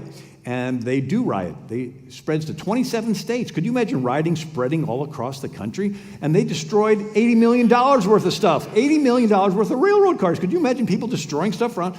And so then Eugene Debs started the Socialist Party of America. He ran for president 5 times between 1900 and 1920, one time from prison. And in 1920, branching off of the Socialist Party is the Communist Party USA, and they run candidates for president from 1920 to 1940. What happened in 1940? Well, the Democrat Party had Franklin Roosevelt. He made a treaty with Stalin. So the Communist Party USA said, why should we be running candidates when here's one party that's making treaties with the Soviet Union? So from that point on, they began to support Democrat candidates. Now, I knew Zell Miller was a U.S. senator. He was a Democrat. He was pro-life. And he said, they're taking my party away. Ronald Reagan was a Democrat. And he says, I didn't leave the party left me. They all recognized that something came into their party and pulled it, and this is it. Now, let's look at Germany. In the 1920s, it was a republic where the people were involved in their government, and then somebody started a party. His name was Hitler, and the party name was National Socialist Workers' Party. The acronym is Nazi. And he had a violent Antifa, BLM type group, and it was called the Brown Shirts. And they did violence. And they were nicknamed Sturmabteilung, which means stormtroopers, because they would storm into the meetings of Hitler's opponents and shout down the speakers and disrupt it and make all kinds of chaos. And then they would lock arms and block buildings and block streets. Could you imagine people locking arms and like blocking things? And then they went into the city and they destroyed and trashed 7,000 businesses, Jewish businesses, smashed their windows, set them on fire, looted them. Could you imagine people doing that? And then their capital was attacked. Oh, an assault on the capital. But it was done by Hitler's people, but it was blamed on Hitler's opponent. Could you imagine attacking the capital and then blaming the innocent people? And so in this confusion, Hitler has all of his political opponents round up, deplatformed, canceled, sought after, and shot without a trial. So when the dust settles, Hitler has no political opponents, and he can stay in power, and he rules as a dictator. So it's no longer a republic, it's a dictatorship. And then afterwards, he kills the brown shirts. He's done using them. Now, after World War II, Germany, France, and England give up their colonial territories, and you have brand new countries coming into existence. India, Jamaica, all the different countries of the Middle East. Israel comes into Egypt. You have Albania and Bulgaria and Romania and Lithuania, Poland. All these countries come out from underneath of being controlled, and they elect brand new leaders. So you have brand new countries, brand new leaders. It looks hopeful, except the Soviet Union decides it wants to take them over. And so the Soviet Union would send in KGB agents who would identify the groups. Instead of it being proletariat versus bourgeois, they would break people up ethnically, like Bosnian, Croat, Serbs, or religiously, Sunni, Shia, Orthodox, or racially, doesn't matter. They would break them into groups of victims and oppressors, haves and have-nots. And then they would go in and they would organize and have protests that they would escalate into riots and into bloodshed. And then they would co-opt the media to blame the leader of the country for all of the problems. And then they would nurture weak links in the military. And when the country gets panicky and confused because of all the rioting and bloodshed, they would do a coup or a rigged election and replace the leader with a Soviet puppet. 45 countries fell to communism this way, and it's called the countries behind the Iron Curtain. Now, the president is Harry S. Truman, and he does nothing. He thinks the United Nations is going to bring world peace, so he sits there, does nothing. The next president's Eisenhower. He says the United Nations seem to be two distinct things. To the two worlds divided by the Iron Curtain. To the free world, it seems that it should be a constructive forum. To the communist world, it has been a sounding board for their propaganda, a weapon to be exploited in spreading disunity and confusion. So Eisenhower could do nothing and let him take over countries or fight fire with fire. So he does. In 1953, Iran sides with the Soviet Union. And the leader, Mossadegh, nationalizes the Iranian oil industry. And you're like, big deal. Well, wait a second. Britain has no oil fields. So in 1908, Britain formed the Anglo-Iranian Oil Company. You know it better as BP. British Petroleum is the Anglo-Iranian Oil Company, right? And so when Iran takes over, Britain has no oil. They go to Eisenhower. Eisenhower approves the first CIA operation to overthrow a country's leader. It's Operation Ajax. The CIA operative on the ground is Kermit Roosevelt Jr., the grandson of Teddy Roosevelt. He's an expert in foreign languages. He goes to Tehran and he organizes mobsters and gangsters and radical imams, and he stages protests that they escalate into riots, and they attack mosques, and they co-opt the media with bribes and threats to blame Mossadegh for all the problems. They nurture weak links in the military, and when the country is panicky and confused enough, they put Mossadegh under house arrest, lock him away for the rest of his life where he died, and they replaced him with the Shah, who loved America and had a rightful claim to the throne. But the CIA did the same thing in Guatemala, 1954. Same thing in Congo, 1960. Dominican Republic, Vietnam, Brazil, Chile, 1973. And the KGB did the same thing with Brezhnev helping Yasser Arafat to start the PLO, and Brezhnev helping Castro to take over Cuba, and them having hundreds of coup attempts in Africa and replace him with communists. This period of time is called the Cold War. It's a war, and it's ideological, and it's the basis of every spy novel. Right? You go to a third world country and you run into the Russians, the KGB, and you run into the CIA, and they're all going to do an assassination. It's Chris Matthews in his last appearance on television, and then he got fired, but he said this. There was debates between candidates, and some of them were espousing socialism, and he said, I remember the Cold War. I've seen what socialism is like, and I don't like it, okay? It's not only not free, it doesn't blank work. I believe that if Castro and the Reds had won, there would have been executions in Central Park. And so Castro had an executioner named Che Guevara. And Che Guevara wrote, we executed many people by firing squad without knowing if they were fully guilty. I'd like to confess, I discovered that I really like killing. Blind hate against the enemy, Che Guevara writes, creates a forceful impulse that cracks the boundaries of natural human limitation, transforming the soldier into an effective, selective, cold killing machine. A people without hate cannot triumph. So here, they want to get their followers into hate. They also do something, and I had to cut out some slides because I didn't want this going on too long, but it's a concept called psychological projection. Sigmund Freud coined the term where rude people call everyone they don't like rude. It's a psychological thing where a person denies in themselves a negative quality yet attributes that negative quality to somebody else, right? And so little kids do this. I didn't start the fight, you did. Wife beaters beat the tar out of the wife. Well, it's your fault because you provoked me. Sharia men will rape a woman and say, it's your fault because you tempted me. So the attacker blames the victim. It's called blame shifting. And so it's gotten into politics. There was a guy named David Axelrod who was the campaign manager for a previous president, and he said it on NPR radio, 2014. He said, in Chicago politics, we have a tradition where you throw a brick through your own campaign office window and then call a press conference to accuse your opponent. You do the crime and blame the exact crime on your opponent. Why? Because they get smeared with it in the news. And most people just look at the subject line of an email. And they just see this person's name and the crime, and they make a mental connection. And if it ever gets pointed back at the guilty party, by that time the water is muddied. The public doesn't know who to trust. They say, well, they're all a bunch of crooks, and you get a pass.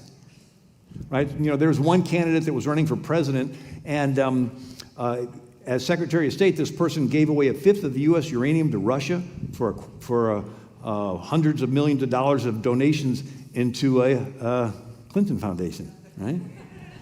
And when it was about to be uncovered, the blame was placed on her opponent. colluding with Russia, colluding with Russia, colluding with Russia. And it just kept being repeated.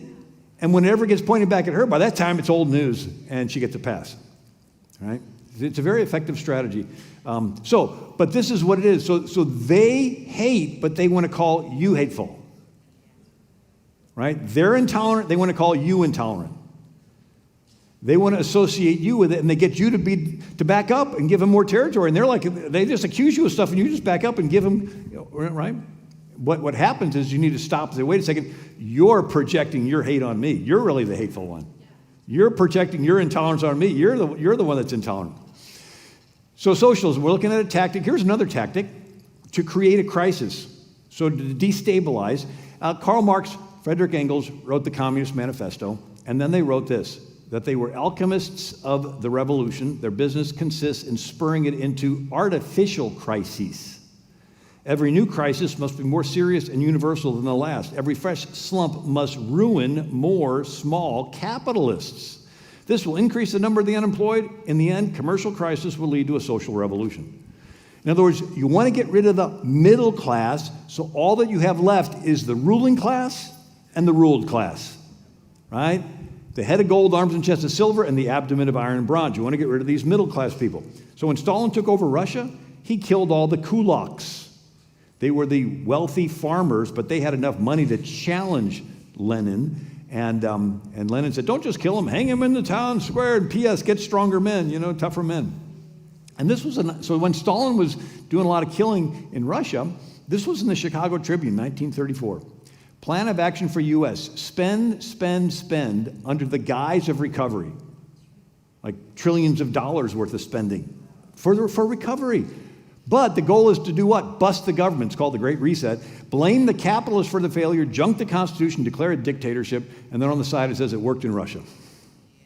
Right? So they want to intentionally bankrupt the dollar so that it's worthless. All your savings have now evaporated. And then when people are panicking enough, they'll come along and say, okay, well, there's new digital currency or something, but we're going to control it, And so they had the Depression, and they blamed it on Hoover, and then Franklin Roosevelt took over with all of his New Deal programs that are more controlling over people's lives.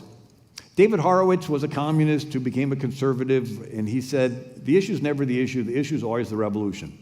Civil rights, women's rights is never the real cause. Women, blacks are only instruments in a larger cause, which is power. Battles over rights and other issues, according to Alinsky, should never be seen as more than occasions to advance the real agenda, which is the accumulation of power. So you get these different groups, and patriotism is the enemy. You want to get people to not identify as a member of the country. You get them to identify in subgroups that you pit against each other. Once you sow discord between these groups and it turns into chaos, everybody's going to say, we need some governor to come along and fix this mess, and they'll give up their freedoms. And when the dust settles, you've transitioned back to a dictatorship. Now, what about the people that are, the college students that are being organized to do these protests? Lenin used the term useful fools or useful idiots. The man on the street. Now, why are you out here? I don't know. I got a text from my teacher said I'll get extra credit if I hold up a sign or something, Now, there was an interesting gentleman named Yuri Besmanoff. He was a KGB agent, and he was assigned to go to India right after it got independent from Britain. His job was to identify all the different groups in India, and when he realized he was identifying them because some of those groups that he's identifying were going to get killed, he defected, came to America, and then he decided to spill the beans on their plan. And he says it's a 4-step plan.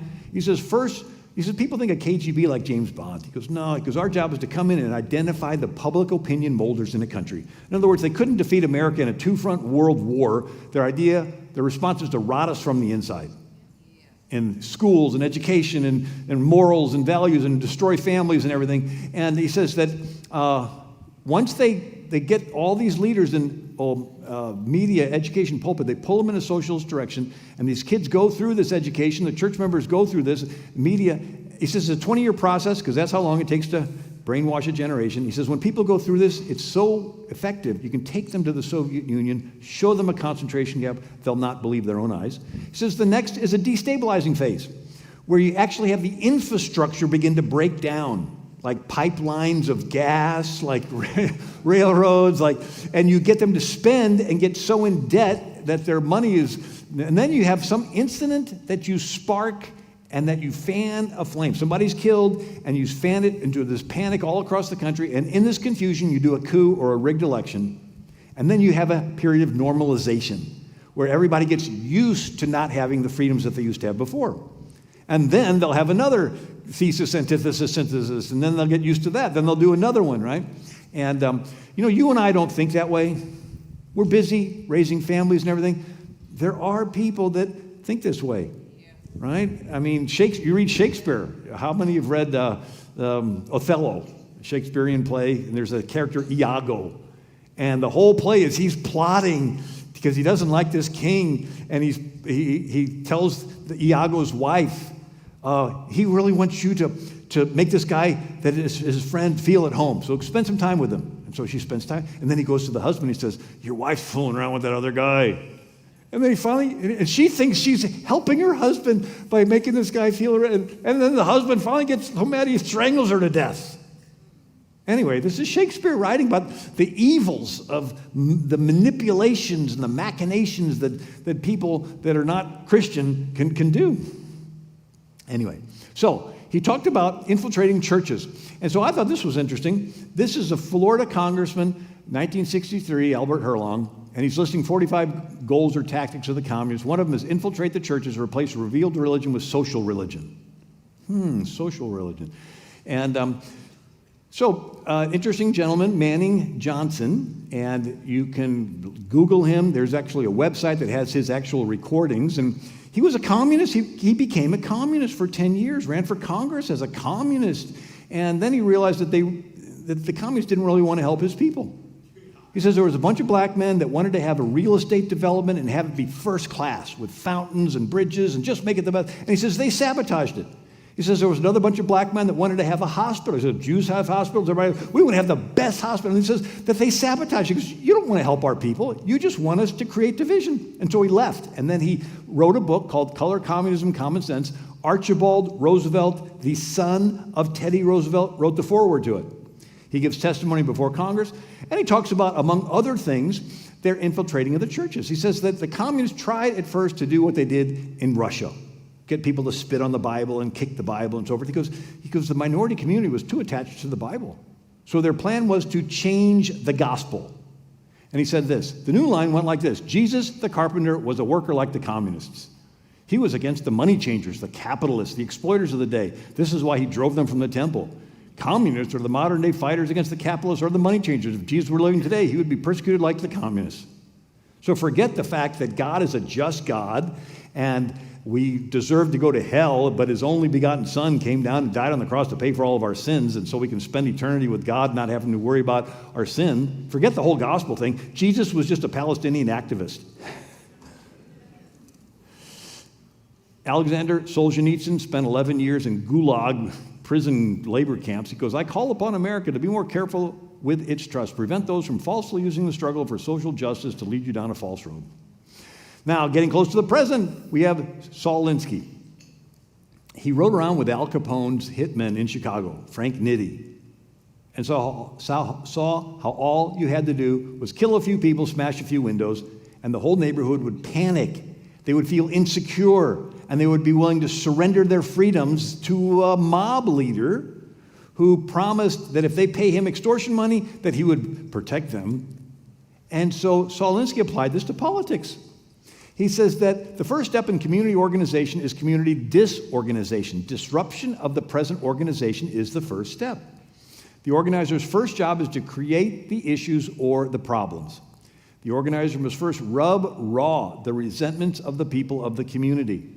An organizer must stir up dissatisfaction and discontent, fan the latent hostilities of many of the people to the point of overt expression. The organizer polarizes the issue, helps lead his forces into conflict. He must search out controversy, for unless there is controversy, the people are not concerned enough to act. And he has an acknowledgement in the front of his book. Lest we forget, at least an over-the-shoulder acknowledgement to the first radical known to man who rebelled against the establishment, did it so effectively he at least won his own kingdom, Lucifer. He has in the front of his book, Rules for Radicals, this acknowledgement to Lucifer. Why? Lucifer sowed discord in heaven. Sowing discord, whether in a family, whether in a church, whether in government, that's his plan, right? Forgiveness and loving each other is God's plan and having unity. But we began to see this discord beginning to spread all across America and in areas where the people would forgive, like when a killing took place at a church in like South Carolina, their response was to import into America people groups that have predispositions to rioting, right? And now let's look at the COVID response, and I'm getting close to the end here. So what was the COVID response? The first thing was let criminals out of jail. Did you catch that? It's like, what sense was that? Well, the next thing that happened is crime goes up in the big cities. It's like, okay, sounds like discord to me. And then some people feel unsafe and move out of the big cities. Well, who? Well, maybe those with families, and maybe those that can afford to move out. Well, who's left in the city? Well, maybe more people dependent on entitlements. Well, one belongs to one political party, mostly, and then the other belongs to another political party. And then businesses are closed and allowed to be looted and vandalized, and so pro-business people move out of the city. Well, they usually belong to that one pro-family party. And then you have churches are shut down, and that's where pro-life, social conservative organize. And then students, schools are closed, so high school, college students indoctrinated with hate America, all that Howard Zinn stuff, they're available to do rioting. And long story, the net result of the COVID response was more people of one political party move out of the big cities, leaving the other party with monopoly control of city politics. And in presidential election years, whoever wins the big cities wins the state. Whoever wins the state gets all the electoral votes for the state, and the president's elected by electoral votes. There was a clear political advantage to one party with the COVID response. So I just thought I'd come and give you a little encouragement tonight, and lift you up. And anyway, I like in this example, every generation of history, there's a crisis. And two things, in times of crises, power is concentrated into the hands of one of these dictators, but in times of crises, people turn to Christ. So what the devil meant for evil, God will turn around for good. There's the prophecy that was in Genesis, the seed of the woman shall, the serpent will bruise his heel, but he will crush the serpent's head. So it happens at the same time. So when the devil got the Jews and Gentiles to put Jesus on the cross, he goes, that's it, I finally killed him. And Jesus says, it's finished. And the devil's like, what's finished? The devil was instrumental in getting the Jews and Gentiles to sacrifice the Lamb of God so that everyone's sins in the whole world could be forgiven. And then the devil lost his ability to accuse them of sin. The accuser of the brethren is cast down because he goes, he sinned. Yeah, everybody knows they sinned, but his sin's been paid for by the Lamb. It's like, he lost. So it happens the same. So the same time that the devil thinks, I'm going to create a crisis and I'm going to consolidate power, on the other side is, no, that crisis, people are going to turn to Christ. So there's always revivals that take place. So you read history. Every generation has a crisis. Attila the Hun, Genghis Khan, bubonic plague, the Spanish flu, 1980. There's always a crisis. And the crisis is an opportunity for people to respond. And so if you remember freshman chemistry class, there's a beaker with a solution, and you pour in a catalyst, which causes a reaction, and some stuff precipitates and falls to the bottom, and some stuff gets effervescent and floats to the top. So the time period we're living in is the solution in the beaker. The crisis of our time period is the catalyst that's poured in, and some people precipitate, they get heavy, they drop out. They get fearful, they withdraw, they surrender. Other people get effervescent. Remember? And they say, I want to make a difference. Amen. So when the early church was being persecuted, they prayed for boldness. Imagine that. They didn't pray, save us from the Herod and all his persecution. They said, Lord, grant us boldness that your servants may speak your word, right? So this is the time period that the good Lord chose for you and I to be alive. So someday you're going to be dead, and you're going to be in heaven because you believe that Jesus died on the cross to pay for all your sins. And when we've been there 10,000 years, bright shining as the sun, with no less days to sing his praise than when we just begun, imagine you've been in heaven 10,000 years. You're walking the streets of gold. You meet Moses. That'd be pretty cool. Maybe Moses will invite you to his place. Jesus said, in my Father's house there are many mansions. I don't know what it's like in heaven, but I bet Moses will have a pretty nice place. He'll probably have one of those big fireplaces where the logs don't burn up. Get it, the burning bush in the wilderness didn't burn up and the logs in his fireplace. I heard one preacher say, in heaven, you'll travel as fast as you think, and I'll probably show up late. My wife will say, where were you? I was thinking about something else. I don't know. But imagine we all finally gather together, and we're all in Moses' living room. Maybe he has a big living room like this room. And after all the small talk's over, he's sitting right in front of you. You tap him on the shoulder and say, Moses, tell us the story. I read the book. I even saw the movie. But here you are in person. The room will get quiet. Moses will stand up and he goes, Pharaoh, the most powerful military leader in the world, was charging in at us. We were totally unarmed. It looked hopeless. And I just stood there in faith, holding my staff. And I said, God, use me to deliver your people. And the waves came in and swallowed up Pharaoh's chariots. We're going to say, wow. Then we're going to see David. David, tell us your story. Room will get quiet. David will stand up and goes, I was just a teenager. And this giant thug, Goliath, was mocking our God, making fun of our faith, and these grown-ups were too chicken to do anything about it. I said, enough of that. Took my little sling, hit him in the head, took his own sword, and chopped his head off. We're going to say, wow. We're going to see Gideon and Deborah and the Apostle Paul, all the great saints, one by one. It's going to be really exciting. And then everyone in the room is going to look at you.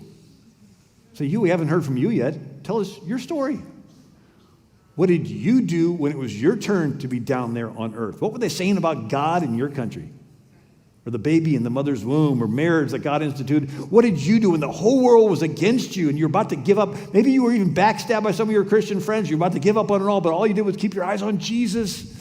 And just like a little thread of faith, and then it turned into a string and a rope and a cord and a cable, and finally the blessings of God came back into your life. You know, I'd hate for any of us to be up there and for Jesus to walk in and a big screen and show all kinds of great things, have people coming to the Lord, miracles, lives being changed, and him turning and saying, that's what I had planned for you to do, but you just didn't have enough faith. And you look back at your life and you see that big mountain that held you back, that fear of man, said, teeny little anthill. I said, I let that hold me back from doing all those great things for Jesus. And you can't go back to earth and do anything else for Jesus because you're already in heaven because you believe that Jesus died on the cross to pay for all your sins. But guess what? We're still on this earth. We still have breath in our lungs. We still have feet that trod the soil. You still can do those things that you will be known for forever. Imagine a basketball game, and you're on the bench, and the coach, Jesus, comes over and slaps you on the shoulder and says, okay, your turn, get in the game. And you're like, but coach, they're playing really tough out there. Yeah, I know. It's your turn, get in the game. But look, somebody just got knocked down. Look, yeah, I know, you're 7 feet tall. They're 4 feet tall. You can do this. Greater is he that's in you than he that's in the world. Amen. Thank you. God bless.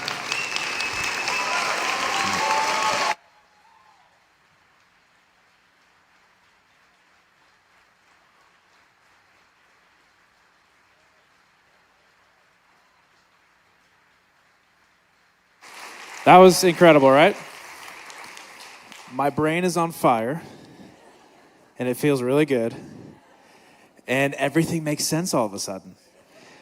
So here's what we're going to do. We're going to do a 10-minute break. If you need to use the restrooms, right out there, right outside those doors, and then we don't have kids ministry, so if you want to kind of wander back into the kids area, there's some bathrooms back there. Try to get back in here within 5 to 10 minutes, and then Pastor Frank and Bill are going to come up and do a little bit of a Q&A. So we'll close the night with that. All right, so about 5 to 10 minutes.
All right, everybody, we're going to get started.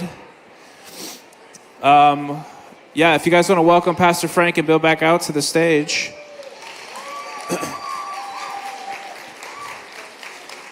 So we're going to spend the next maybe 15 to 20 minutes doing a Q&A, and then after the event's over, you guys notice that there's just a book signing table, so there's an opportunity to purchase some of Bill's resources, which, is it 20 books you've written? 24? 25, I mean, unbelievable. So you can access the material. We'll help check you out, and then he'll be there to answer some questions and sign some of the stuff that you purchased. So let's give these guys a hand.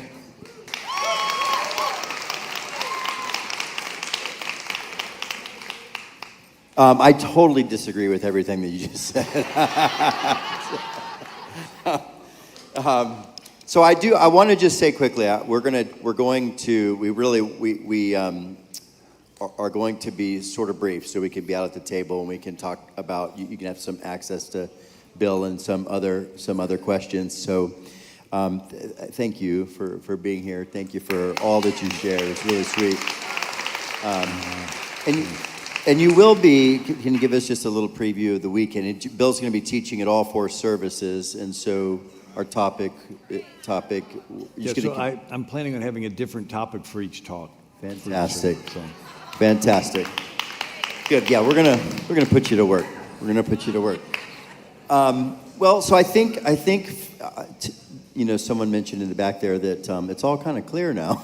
I mean, things are a little bit clearer, perhaps, and someone had mentioned also to you there in the back that for me personally, as a pastor, I look on and I care for the flock. I want the flock to have a fair panorama of what it is that we're really facing, what we are witnessing has been repeated over and over and over again. Could you talk a little bit about just your perspective on, could there be any inherent, maybe even divine safeguards that our republic, are there some things about us that may be different that could deter? I mean, we are all trusting and praying for our time to stand and be effervescent in this age. But is there something maybe divine just in the DNA, the warp and the woof of this particular nation, which is altogether unique, that may set us in a way, as it looks pretty grim, to stand against the propaganda, the crisis, the normalization, talk about that a little bit if you can. Sure, it's the individual. It's the opposite of group. It's the individual. I was researching marketing of products. And in the 1800s, you had Wells Fargo wagon, Sears catalog, and they would list every single thing about a sewing machine. But then in the early 1900s, they began to market by having magazine ads of a happy wife serving food to a happy family and making it look like everybody is using Crisco oil or some product, right? What is Crisco oil anyway? Does anybody know? They actually intentionally did not put what it was. They put a word they made up, vegetable-based. Crisco was cottonseed oil, right? The Deep South, they would harvest cotton. They had the mountains of these seeds, and nobody did. And a guy decided to press it down, and they only used cottonseed oil for machinery and factories. Nobody ate that stuff. And so they didn't say what was in it. They just had nice, slick pictures of it looked like everybody is using it. And it was so effective, it put out of business the lard industry. And so instead of telling you what's in it, they just make you think everybody's using it, and then you'll use it. And so this idea of manipulating through a marketing campaign took another step in 1938. A radio drama, War of the Worlds. Orson Welles is the actor. And it's on the radio. He says, we interrupt this program to announce that New Jersey's been invaded by Martians. The whole country panics. Everybody runs outside, looks up in the sky. And it is a phenomenon that nobody had ever seen before. The entire nation instantly panicked. So now, instead of just marketing a product, you can motivate people to action with mass fear. And then you add to that World War II, Joseph Goebbels, propaganda minister for Hitler, and he said, people want to do what everybody else is doing. He orchestrates Colosseum events with 100,000 people, and he has them at the front begin to give the Hitler salute. And it works its way back, and everybody sees everybody else giving the Hitler salute, and they give the Hitler salute, and then everybody sees them giving everybody. And it builds this surrendering of themselves to this Nazi state, right? Because of the fear of the panic of the pandemic of the war, right? That the communists are going to come in. This manipulating was then taken to another level with the Solomon Asch conformity experiment done on college campuses in the 1950s. And they would pull 8 students into a room. 7 had been paid ahead of time to be actors. 1 was a naive participant. And the teacher would put 2 cards on the front desk. 1 card simply had 1 line and the other had 3 lines, one longer, shorter, one the same. And beginning with the paid actors, one by one, they would stand up and convincingly say the shorter line was equal to the first line. By the time it got around to the 8th naive participant, 30% of them would deny their own eyes and go along with the group. They so much wanted to believe, to buy, not just buy a product because everybody else is buying it, or get in fear because everybody else is in fear, right? They'll deny their own eyes if it looks like everybody else is doing it. It's so powerful. Peter was with Jesus for 3 years, and he's with a group around a fire outside of the high priest Caiaphas' house. And some girl, unnamed girl, comes up to him and says, well, I saw you with Jesus.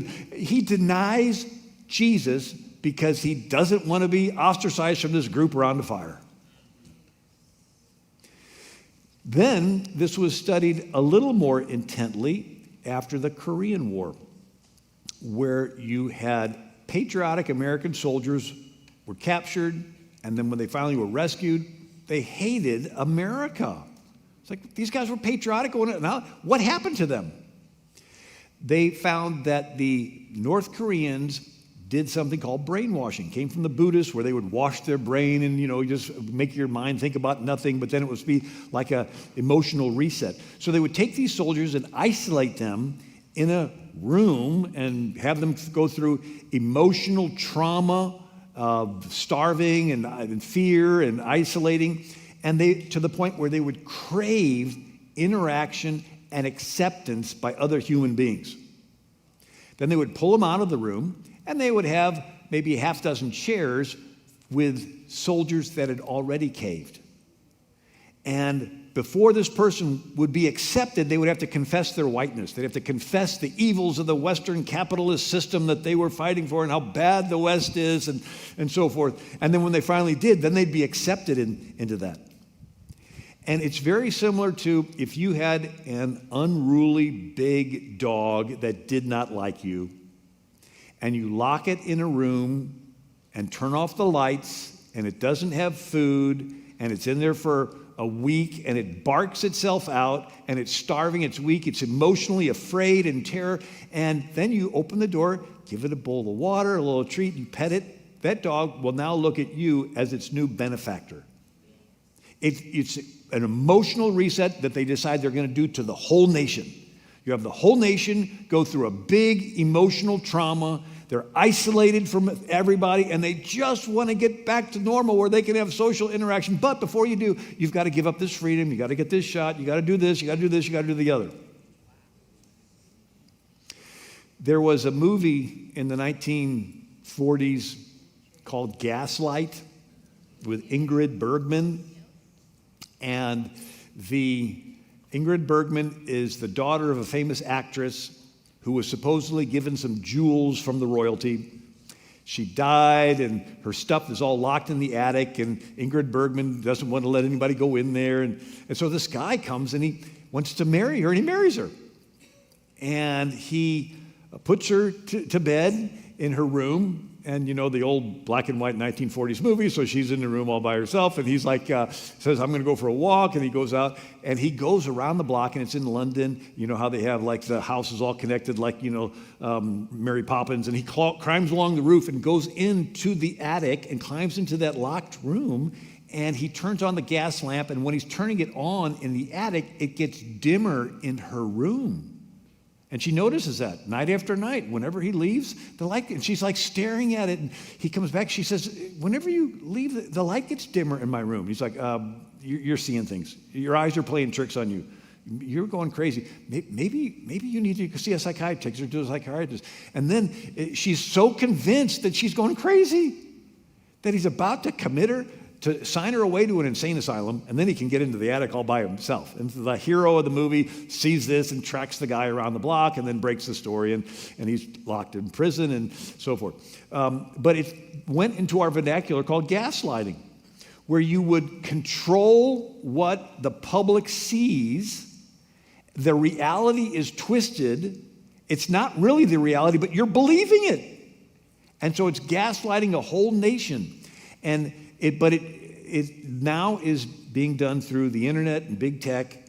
And so this idea of manipulating the perception, also with fear and also with people wanting to be accepted in a group. One of the strongest human motivations or desires. And in the East, they call it honor-shame cultures. So everybody wants to be honored by their group, and nobody wants to be shamed or rejected by their group. They don't have the concept of absolute right, absolute wrong. So in Islamic countries, they have the group called the Ummah, the community.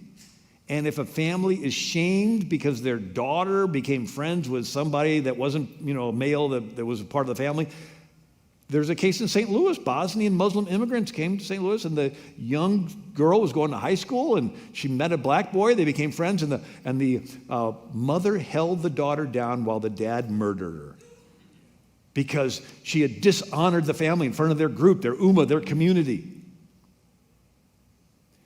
And so this concept of being honored, so now it's gone online, where everybody wants to be followed and trend, and nobody wants to be unfriended and unfollowed, and kids will commit suicide if they're cyberbullied. They want to be a part of this group. And so what they do is they control what is now on the internet. And if somebody says something that doesn't fit along with their gaslight agenda, they're canceled. And so they manipulate this perception of what the group is believing and what the group is shunning. And everybody wants to modify their behavior to fit in with the group. And anyway, does this make sense? Yes. So then just the individual must, you and I talked about this briefly earlier, the fear of man is a snare. And so if our greatest desire is to be accepted by everyone, and we, to the point that we will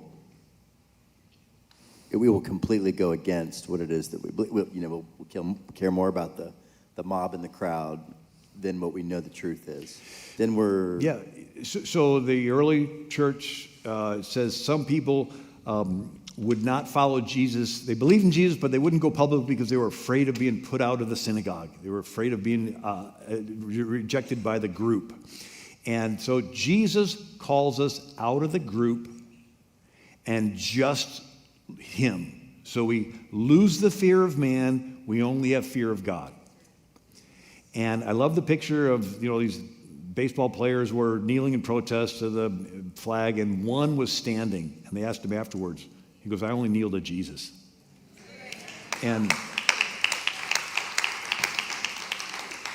And so the word ecclesia, the word church is Greek. It means ecclesia or ecclesia. Ek means out of. Ecclesia means a calling. It's a calling. So in Athens, they had 6,000 citizens. They would call them out of their homes, right? And so Jesus, the church is a calling out. The Israelites were called out of Egypt. God calls you out of the group to have a personal relationship with him. Amen.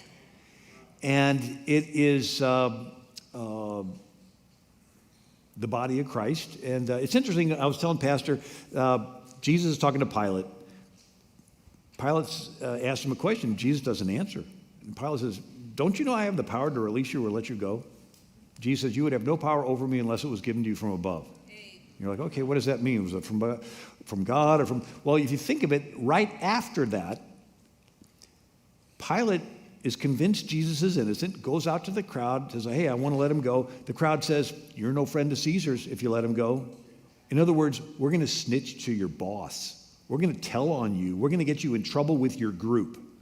And Pilate has spent his whole life climbing this ladder, getting prestige in front of this group of the Roman Empire, and he's risking it all because they're going to go to Caesar and say he's not a real good governor, and he could lose his job. And so what does he do? He caves. He says, okay, kill him. Jesus said to Pilate, basically, you're stuck in the group. Your whole life has been being accepted and promoted by the group, and to follow me, you're going to have to leave the group. And so the whole Western idea of Western civilization comes down to the individual.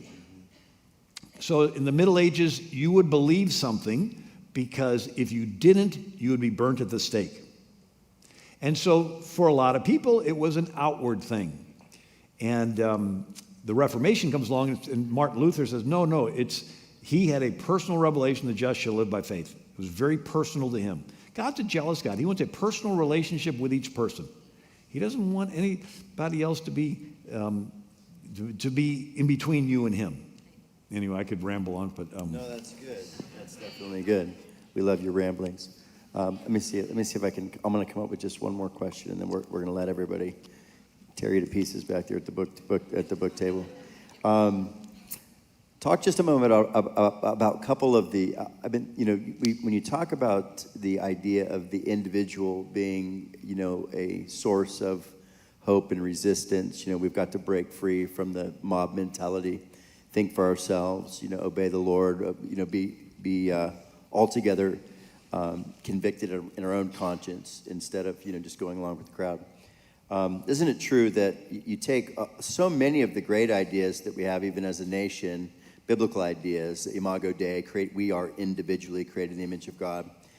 But, just about everything that has a good, every great strength, there is a backside weakness. So when we talk about American exceptionalism or patriotism or rugged individualism, these are all now completely cast in the most contrary light. So patriotism, even in the church, we couldn't ever be, faithful to our country. Never mind the fact that patriotism has its origins in Scripture. But so just maybe take a final pass at some of the things that we should be quite proud of. We certainly don't want to cross a line in that are just being twisted, like individualism. Individualism. So now it's a group. Lose yourself. And it's just terrible to be an individual. Where once that was one of the things that made us, I had a chance in an earlier life to travel all over the country, and you'd be the Westerner showing up, and you'd have the Europeans, kind of looking at you like, oh, here comes John Wayne, here you guys show up.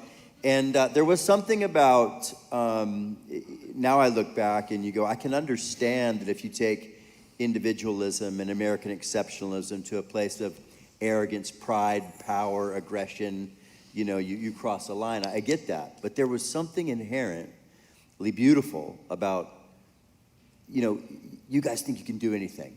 Well, that's kind of, we were created in the image of God who made it all. I mean, I love that little bit there in the message where you just took us into the atmosphere, you took us billions and billions of, a way just to make us realize just how magnificently massive God is. So maybe just talk about some of the things that you witness and you go, we shouldn't be ashamed of this. This is now being turned completely on its head. And now we cower as if that's a bad thing. We shouldn't champion that idea, that word, this expression. Can you go anywhere with that? yeah, well, I'll start talking and see where it Completely goes. out of my league here, all right? we can never really grasp infinity. God could have spent an infinity creating just you as an individual. You look at, I've scuba dived with my son, and you see all kinds of different fishes. Little black fish with little fluorescent yellow dots on them, and blue fish and parrotfish and everything. It's so diverse. God shows his creative power by creating lots and lots of things. And he's created you. And he has a different plan for your life than somebody else. Uniquely for you. He's given you gifts. And so that concept is that the Lord wants you to unpack as a present this calling that he's put inside of your life. Socialism basically is cookie cutter. It's like, okay, we don't care how individual, this is, here's your shirt, here's your, beans, and here's your, you're going to just work on that factory, and we don't care, I got a creative idea, just shut up and keep tightening bolts, The idea is that we get to explore, and for most of world history, you have kings. The kings control what's acceptable in the group. Everybody will dress the way the king does. If the king's wearing a wig, everybody's going to wear a wig, right? Or putting powder, or but in America, you get to be an individual. And what's happened is people come up with ideas. Talked to somebody that had lived in the Soviet Union, and he says that nobody wanted to work because you got paid the same whether you worked or not. And if you fixed your house up really nice, some Communist Party member, and they're like the new royalty, they can see your house as pretty, and they can falsely accuse you of something, because if there's no God, there's really no right or wrong, so they can falsely accuse you. You'll be drug away in the middle of the night, and then 2 weeks later, they'll be living in your house. So everybody would let the outside of their house get so totally dumpy that nobody would want it. Nobody was motivated to do anything. Why come up with the patent office in America? We don't realize how important that is. In other countries, you create something, the government will just take it away from you. And so what happens, nobody's motivated to create anything. In America, you can create something, get a patent on it, and so guys will stay up all night working in their garage on something and come up with some new invention because they can patent it and they can get it and they can, it'll bless them. And if they're successful, they'll be hiring friends and they'll be hiring people, it'll be creating jobs, and it'll, eventually go down and help other people. And, But I keep coming back to the individual and how important that is to God, and how there is this.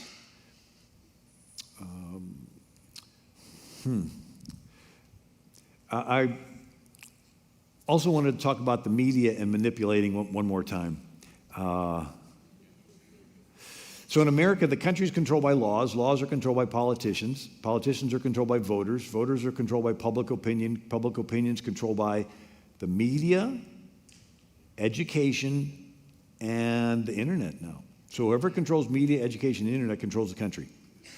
And if you go back, where there's a king and you have an agenda, you got to get in to see the king. And so if you're in China, you would go to the Mandarin eunuchs who kept the harem of 2,000 women, and you would bribe them, and they would arrange for you to meet the Chinese emperor, and you could pitch your agenda. Well, in Athens, they didn't have a king. And so if you have an agenda, you had to go to the people. Well, how are you going to pitch your agenda to 6,000 people? The word citizen is Greek. It means co-king. And so in Athens, everybody was a co-king. Everybody was a citizen. So they would get the citizens together. And if you had an agenda, how do you pitch it? They would get everybody in a big amphitheater, and they would put on plays, comedies, tragedies, satires, where they would ridicule and buffoon certain points of view, and they would honor and extol other points of view.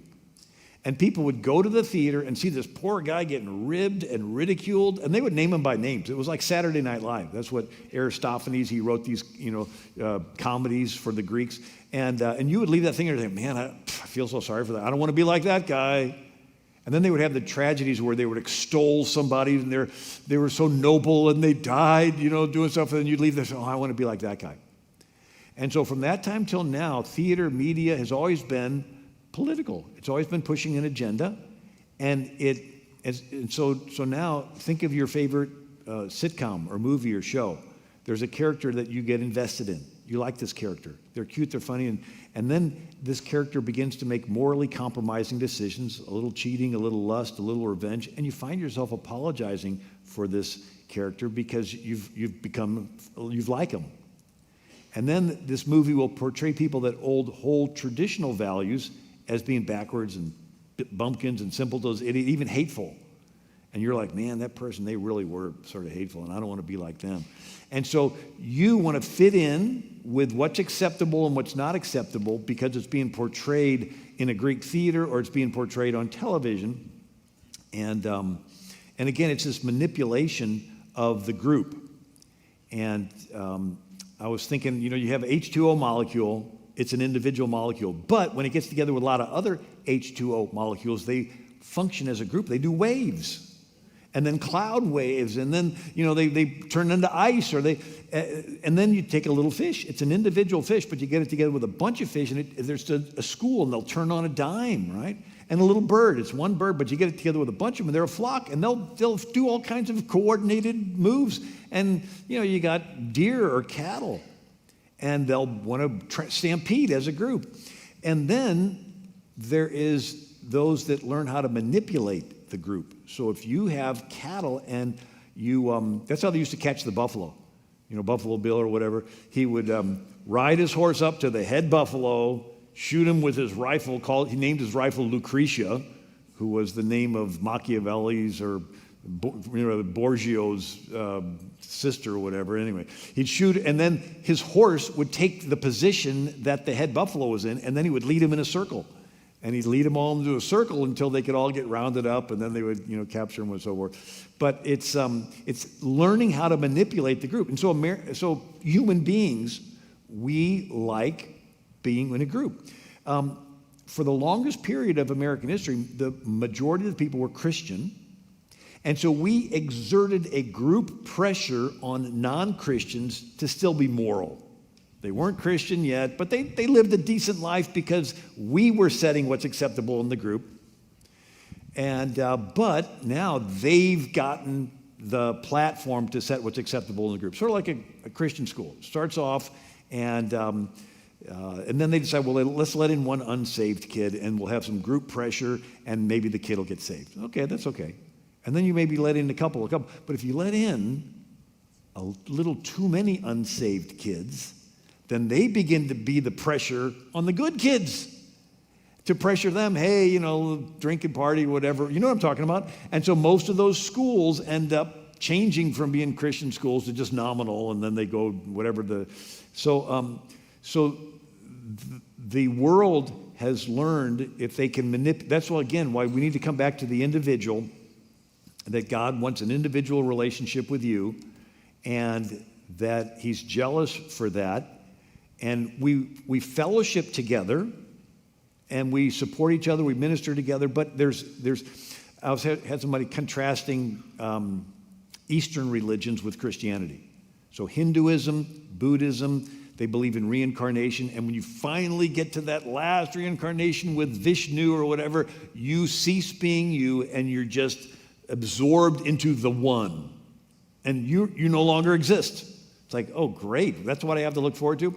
Christianity is you get to be one with God, but you still are an individual through the rest of eternity. You get to be an individual. How do we know? Jesus, when he rose from the dead, right? He was an individual. And then you have, Elijah and, Moses or whatever, appearing to Jesus. They're individuals. So in Christianity, you get to be an individual, yet we get to be one with each other and one with the Lord. And it's beautiful. And I think this is an exciting time for us to be alive. I think that this is a time that the prophets of old have maybe foresaw or whatever, but I think God saves the best to last. I think that, if you're God and you're going to, and I'm not a prophecy scholar, so I stand to be corrected, but my feeling is we're moving toward a more global aspect. The dimensions of what's happening is not just kingdom or region, it's global. last week I was outside of our house in Florida at twilight, and I saw stars that I had never seen before, and there was a whole line of them. I'm like, whoa, what is that all about? And then I Google it, and it's Starlink, and I like Elon Musk for the most part. I mean, he's not Christian or whatever, but he seems to be bucking the system a little bit. But it's Elon Musk's Starlink, and he wants to have a net of satellites so you can have 5G communication, so you can download your movies instantly. Oh, nice. But it also means they can track you in real time. They can listen to every conversation. They can know where you're at every single moment, every single day. And so things are taking a more global perspective that they have not ever had before. So you sort of feel it moving in that direction. But I can't help but think that God, if he's wrapping up his grand plan, that I don't think he wants it to go out with a fizzle. It's like, imagine going to the 4th of July, and they go, okay, now we'll get the grand finale. Thump. That's it? No, I think God has some really big things that he wants to do. I think that he wants his people to stand up, like your pastor, like his wife, Sean, to be able to stand up and let him be God, and him do the miraculous, and him stand up against evil and injustice. I got a chance to be at Jack Hibbs's church in Calvary Chapel, Chino Hills, and he says, he goes, we had maybe 8,000 people a few months ago, and all the churches were shut down, and everybody was so coward, the pastor shut down, and he goes, people that want to go to church came to our church, and he says, we've grown to 14,000. He goes, we got a tent that seats another 1,200. We had a baptism where we baptized 1,000 people. And it's the enthusiasm that spreads, but it's all because you have a pastor that stands up with courage, and that courage, it spreads. So I think God's got exciting things, and we can replicate that courage, and we can stand up, and we can, I think that the Lord wants us to love the unlovable and defend the defenseless and stand up for righteousness. And, part of it is, imagine another scenario. Imagine you lived at a time when everything was done. All the babies were fed, all the diseases were cured, everybody knew the Lord, you die, you go to heaven, and you're with all these great saints, and they're stand up to Pharaoh and Goliath and everything, and then they get around to you and you go, it was all done by the time I came around. And they're going to say, boring. So for the rest of eternity, you're going to be known as the boring story person. It's like, oh man, no, there's something about it, especially male, that you sort of want to have a competition. I mean, I'm one of 11 kids. I got 5 brothers, and if there was nothing to do, we would just fight each other. I remember walking down a country road with my brothers, and one of them picks up a little rock and plinks it at another one's head. And then the other one picks up a little bigger rock and throws it back. And then the other one gets in on it, and they throw it. Till pretty soon we're taking hands of gravel and we're pelting at each other. I found out if you're ever in a rock fight, with your left hand, throw a whole bunch of rocks really high, and then with your right hand, you can do a couple line drives.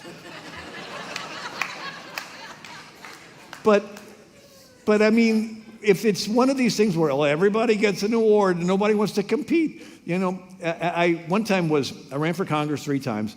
One time it was against Dick Gebhardt, who was the House Minority Leader. He was the Nancy Pelosi before Nancy Pelosi. So we raised $3.5 million. We had Chuck Norris doing commercials, Pat Boone doing commercials, Ted Nugent doing commercials. I mean, James Dobson, Zig Ziglar endorsed me. I mean, it was the most expensive congressional race in Missouri history. And they began to run negative ads against me, right? And we'd be watching these, and it was very challenging. And sometimes I remember saying, oh, Lord, wouldn't it be just nice to be in heaven and have all this behind me? And I thought, okay, let me imagine being in heaven. I thought, I'd meet God the Father and Jesus, and it would be like totally awesome. And then I would get to go all around heaven and see all the great saints, and then I'd go around the universe and see everything. It'd be great. But after a couple of weeks, I'd probably say, I wonder what's going on back down on earth. And I probably couldn't help but peek over the ledge and look and say, oh, well, there's my daughter. She's going through I know the answer to that problem. I can help her out. Oh, no, I can't help her out when I'm in heaven. Oh, there's my son. Oh, I can help him. No, I can't help him. Already. And there's somebody else. Oh, I know the answer to that. I can do it. No, I can't. And I thought, that's what praise and worship and prayer is when we get to escape and go to heaven with our hearts and be with the Lord and fellowship with the Lord and just have this glorious interaction with the Lord. And then we open our eyes and we're back down on earth and say, okay, let's go at it for another week.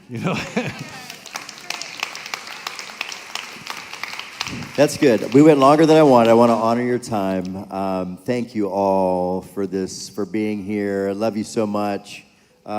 We will, in just a moment, be right back at the back table. There's all kinds of fantastic resources. Bill will be available. Love you guys. Have a wonderful evening, and we'll see you back for Saturday at 4, Saturday at 6, Sunday at 9, Sunday at 11, because they're all going to be different. So we'll see you this weekend.